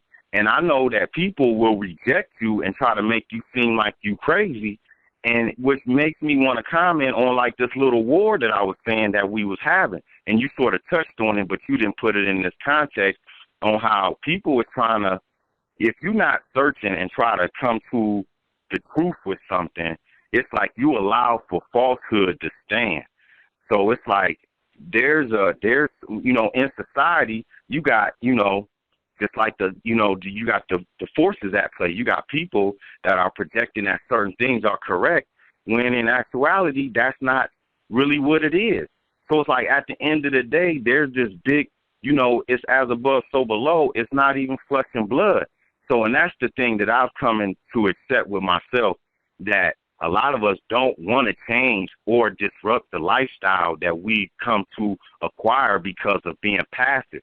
But when you look at the natural law element and the stagnation of energy, you know, it's a problem when you do that. So, brother, I just want to thank you for, you know, allowing for so much information to be disseminated through his frequency, you know, because I've gotten off some shows and made some changes, and I know that you know that it's effective, you know, and I just want to encourage you to keep going on.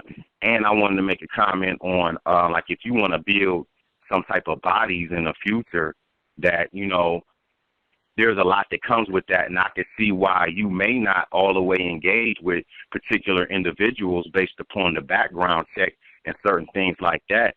But I would like to meet with you in the future and sort of, because there's two sides to every fence, and you can develop some type of tactic, interview-wise, to come up with something with some individuals that could substantiate their credibility as to who they are and their true intentions as to getting changed. Let me tell you why. Go ahead. And I'm glad you brought that up, man. Let me speak on that. You know, I don't know if you know about my background, but I had a case in the 90s.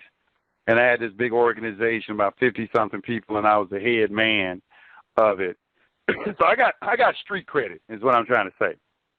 And and coming from the street, when I first went through all of that, I was new to hustling. I didn't understand certain things. Like, for instance, I didn't understand the rule, don't invite people to your house. I got my house kicked in twice, and I had to move my family twice. You know, but I moved my family like the very same day it happened. Coming in, somebody kicked in my door and went all through my house looking for money and things like that. Those are like some things I went through. What it taught me, those experiences taught me, is about the hearts of men, okay, about the hearts of individuals. And, like, people will project to you that they're your friend. We have a lot of people, like, there were a lot of people working with the feds and things like that. So you got within our ranks, and you know, you have to think back sometimes. Like, damn, sometimes I would think back, and I would say, after I found out that this person was like undercover or something, what you'll do is you'll go back and in your mind project different encounters that you had with that individual, and then you remember, like, damn, I remember he was acting like this right here. That's why he asked me that particular question right here. And, you know, you'll think of all these things. So utilizing that experience, what I do today, it's feds who call into this show. It's feds who try to get consultations with me, you know, and things like that. That's what I deal with. I deal with a whole, and I don't think sometimes it's always malicious. It may be they probing, trying to find out where my mindset is, because you can always tell with them, because their concerns is commerce, taxes, things of that nature. You know, they really are coming at you with things within their sphere of application. But, you know, it's like when you're dealing with our people and everything, it's like you don't know what you're dealing with, man. You don't know why somebody is coming at you in a particular way. You got some real good actors out there and things like that. And what I found is, one thing I know is I'm cool as long as I just like, okay, I got a little thing I'm doing. I do my little webinars. I'm on the radio. You know, I know I'm cool. You know, I ain't doing anything where somebody gonna try to really come in and try to do something to me or something like that. But when they're trying to make them power moves, like when I moved from 6 figures to 7 figures and trying to go into that, then now you're drawing somebody's attention. I remember this guy, this OG, he told me this one time, and I'll never forget it. He said, remember this, Joe? He said, when you're intelligent, they send intelligent people after you. Right. Right. And that's a serious statement, man, because it poses war. It takes for you to be moving on a certain vibratory plane to analyze the angles of what these persons what their true intentions might be. So it's like respect comes in at for you to take upon all this responsibility. And, you know, you may not be able to do certain things because of the security issues. You know what I'm saying? Like, I've been in some situations, and what I do is before I trip and be like, oh, they ain't answer my call or they didn't do this, put myself in the other person's shoes. And I'll try to create a scenario for them as to why they may not have performed the way that I would like. You know, and then because a lot of the times our people, they just react to stuff, you know, they don't never put in no true thought, you know, and they don't, you know, a lot of times when we come together, we have to take, you know, intimacy with the relationship between each other so that way we can build certain things and we can hear and understand and perceive what's being developed between us. You know, because I'd have had a lot of torn relationships. I feel like became, you know, somewhat of a master at an early age because I was dealing with a crazy woman. You know, I was dealing with all the same things that we all dealing with now, except for I was placed in situations where I had to, you know, go through the chambers, actually unlock my mind in order to stabilize my mental.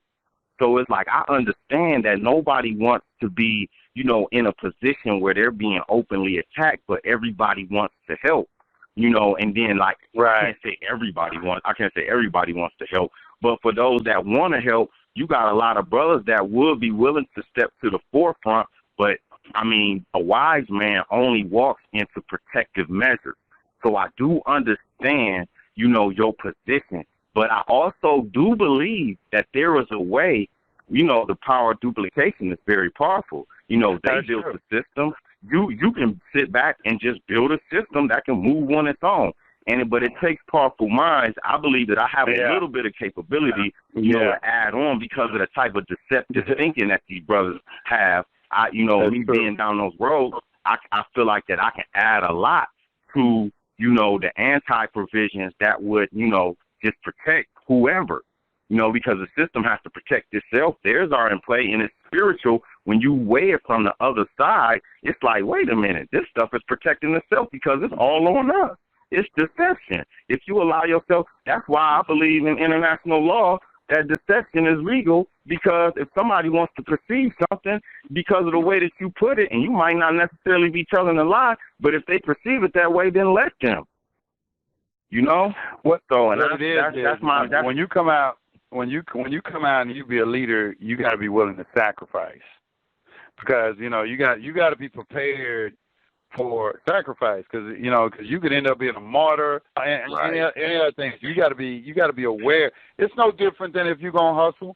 Like if you're gonna sell dope, okay, you got to be good at it. I ain't talking about these little other people be playing. I know who you're talking about. I'm talking about. Anybody who hustles, they make a declaration to themselves, and this is 950 got this from us. Okay, you're gonna get rich, die trying, or we had put in prison. You probably can eliminate the prison part. Probably don't need to even put that out in the universe, but probably don't need to put none of it out there. But most like dudes who make big money, they make this declaration in their mind. They accept it. They say, okay, this is what's gonna happen. I accept the consequences. Either I'm going to get rich, I'm going to prison, I'm going to die trying. And once you make that declaration is when you start making moves. It's the person who ain't made the declaration who can't make money because they wavering. You know, the double-minded man can hope to receive nothing from the law. Nothing. Okay, so the laws is that when you're decisive, when you make the decision, that's when you start making money. So it's in anything. If you're going to be a leader, then there are consequences. Okay, are you prepared to be slandered? Are you prepared to be people attempting to take away your freedom? Are you prepared for people to probably attack your family? You know, there are some things that you have to contemplate. That you have to contemplate before you're going to be a leader and everything. And then once you make that declaration in your mind that you're willing to accept that, then that's when you can move forward. But it's only the person that doesn't weigh in and look at the and make allowances for contingencies and things that can come up and not happen. He's not a good chess player. Okay, this is like a chess game. You're gonna play chess. You got to have an opening game, middle game, and an end game. That you're gonna, and you got to be good at all three in order to be a master. You can't be good at one and not good at. You can have a good opening and come out on your opponent good, but if he recover at any point in the game and your middle game and end game ain't no good, it's a wrap for you. Oh my goodness. You know what I'm saying? Yeah. So you only good with your queen. Okay, I know I just need to take your queen down. Let me take down your queen. Right. And you know what I'm saying? So you got to understand, you got to be looking at what you sacrifice, what you're committing to. And it's a game, but, that's like people, I've been in positions of leadership for a long time, so I'm very, very, have an intimate relationship and understanding men and their natures. All men, let me just keep it real, man, with you for a second. At the end of the day, most cats want to impress a woman. Believe it or not, even with what's going on with the white man, us, everything, at the base of all of this shit is pussy. Okay? Right, I can dig it. It is pussy at the bottom. And this is where the women come in because, and they may not understand this, but men want to dominate, have money, have power, have all this because it gives them some sort of position in the eyes of the women. Yeah, and you can.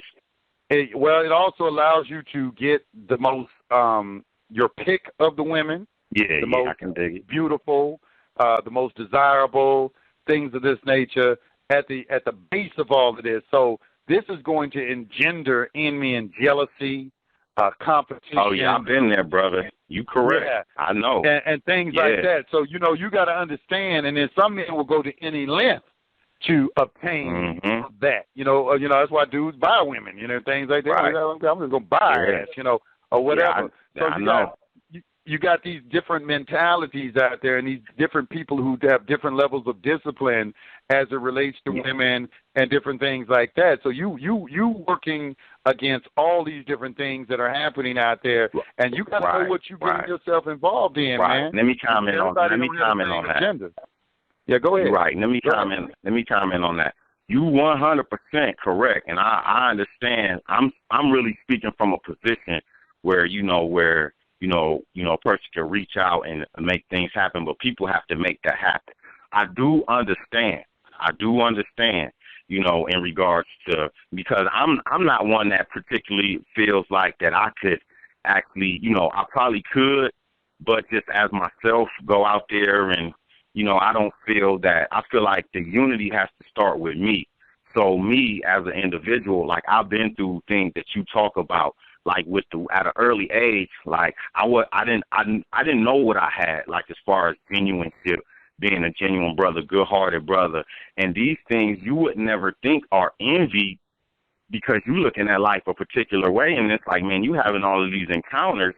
Then there becomes a time in your life where you actually acknowledge hate, that there's hate on the planet.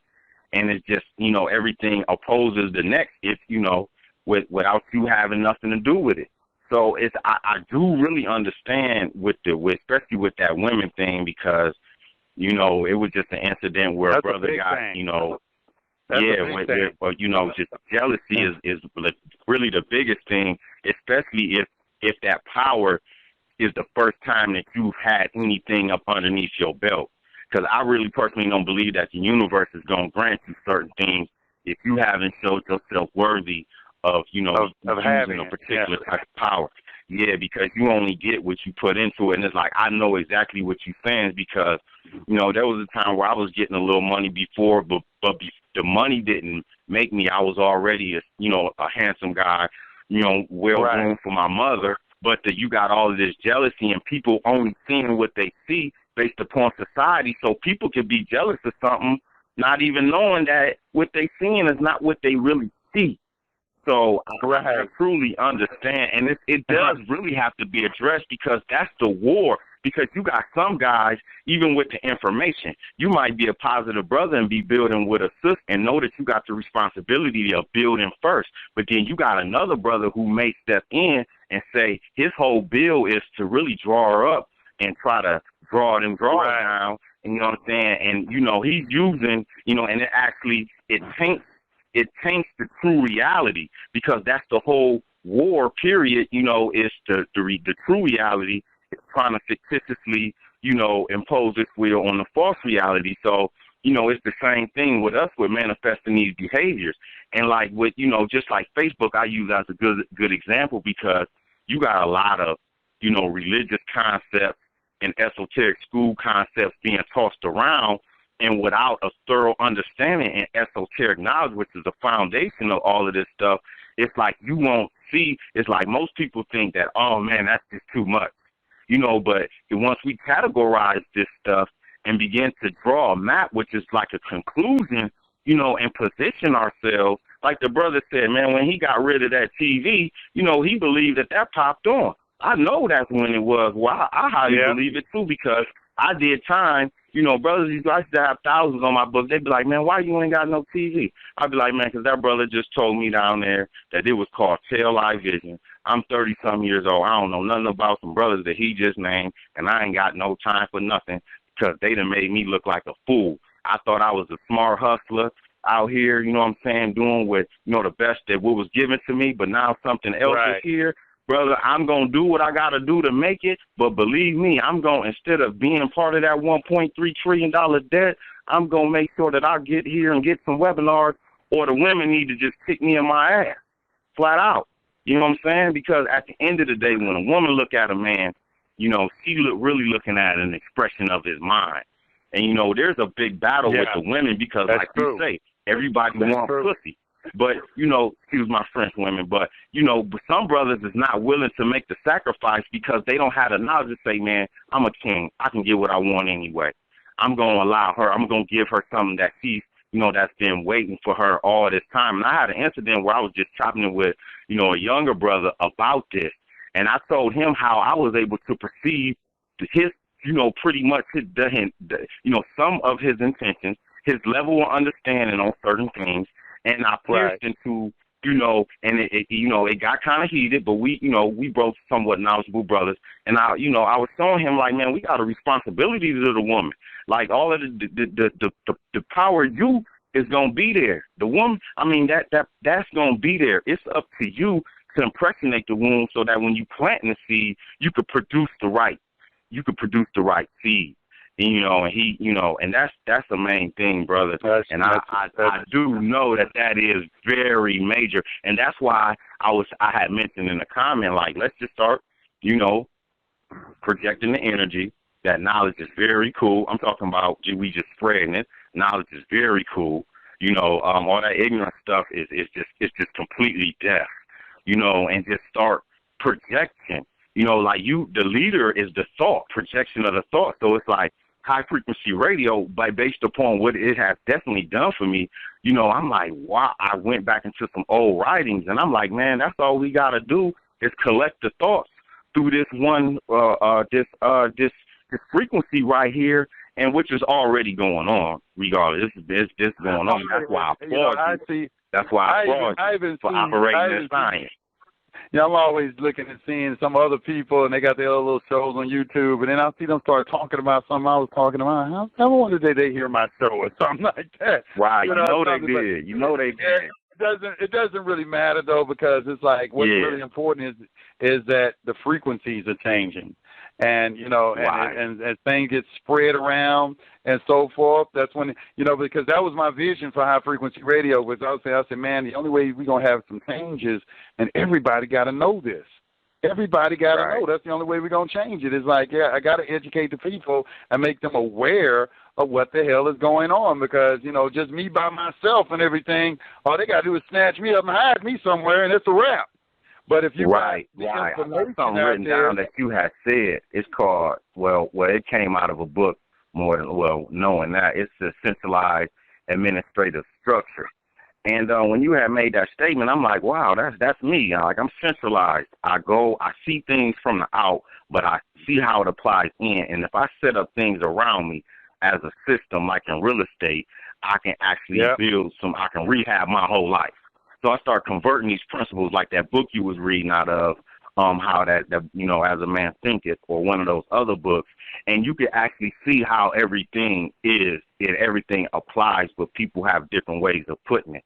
So it's like we definitely are responsible, and I understand, like, between the little jealousy and the money and this and that, it's like, man, you got to strip yourself down to everything, like just like they do you when they get you in that place. And that's what makes some brothers really more responsible, because they've been in a position not to have nothing in an instant. So, I mean, what you look like holding on to something material that you done replaced 2 or 3 times in your life, including women. So there really ain't no excuse. And that's why, like, it ain't no excuse, because, and then automatically it's so many out there, you know what I'm saying? Like, it could be a waste of time if you're not dealing with the right one that's willing to project your ideas, you know what I'm saying? So it's like, What? We're the ones that's really been violated. Yeah. They're the ones that got you know, and I'll take it. I'm there right now. Like I've been, like it's a lot of brothers. Like Ohio is filled with brothers that they done been down. You know, brothers get a piece of that material. If I see you on the Facebook building, man, get to the park. Let's see what's going on. Okay, I'm holding you responsible for that. Okay, hold me responsible for this. You know, a lot of people think now because they don't got that true strength. See, I come from a certain place where I know strength now, and I know real strength, and I know real weakness. So, and I'm willing to, hey, I know what to do. You know, warn my brother. You know what I'm saying? And sometimes you got to poke your chest out a little bit to let him see them wicked ways. You know, not saying that, you know, we bigger than our brother, but at the same time, if we are examples of each other, who's supposed to warn you other than your brother's actions? That's how I was able to make a lot of alignments. I had a lot of information, brother, I've been building for years. But, you know, there are certain impressions that are so indelible, and if without the right information, if you don't particularly get the key to that door, you can stick the, man, you know how you know how the key, it'll go in the door, but it won't unlock the lock. You know, and certain, like, you cover a wide span of frequency to where it's like you could talk to, you know, in one sentence, you could say, it's a whole book them been consumed. But hey, look, brother, if you got time for one more caller, man, you can just leave me in the show, or I just want to say you love you. I got to get out the door, man. Appreciate you, man, because, you know, you're telling, you know, you're right, because I can feel you on everything that you say. I think that what, you know, that does not get discussed is the influence and power of women at the, I mean, women are really, and I've read books and they had discussions about this. It's like women are like, I don't think they really understand how they are, you know, the goal. And right. But people have a lot of different intentions toward them and everything. Everybody has the same intention, but a lot of this stuff is pointed toward women. You know, maybe it's that wanting to have as many women as you want, or, you know, maybe it's one in particular, whatever it may be. But a lot of this that is going on the planet at its source is a lot of sexual energy is one of the most dominant forces on the planet. And I think that's something that has to get discussed as well, too. But, hey, look, we out of time. I'm out of time. This has been a very enlightening discussion today. We might. Holler at me, man. All right, okay. I might jump on this subject tomorrow. I mean, you know, we broke some real interesting points today. Hey, I want to thank everybody for, you know, tuning in today. I'm out of time, y'all. Look, I did 4 hours. Damn. Y'all expect me to just stay on? No, I can't do it. Can't do it. I'm not going to be able to do it. But what I am going to do is I will be back tomorrow at the same time. Okay? Real quick, I want to make an announcement real quick. I'm having a webinar this weekend on Secure Party. We are going over documents. You can register on my website. Just click over there, go to the webinar section, click the newest webinar, and you can use the little thing, the little search thing, click newest webinar, and it'll pop up. You can register for that. It's going to be this weekend. It's going to be it's going to start at around 8:30 in the morning and last to approximately around 3 o'clock, 2 or 3. And I'm going over paperwork. All right, we're going to get this paperwork done. All right, I want to get it out of the way. Hey, y'all, you've been listening to the hottest radio network on the planet, High Frequency Radio, y'all. Peace.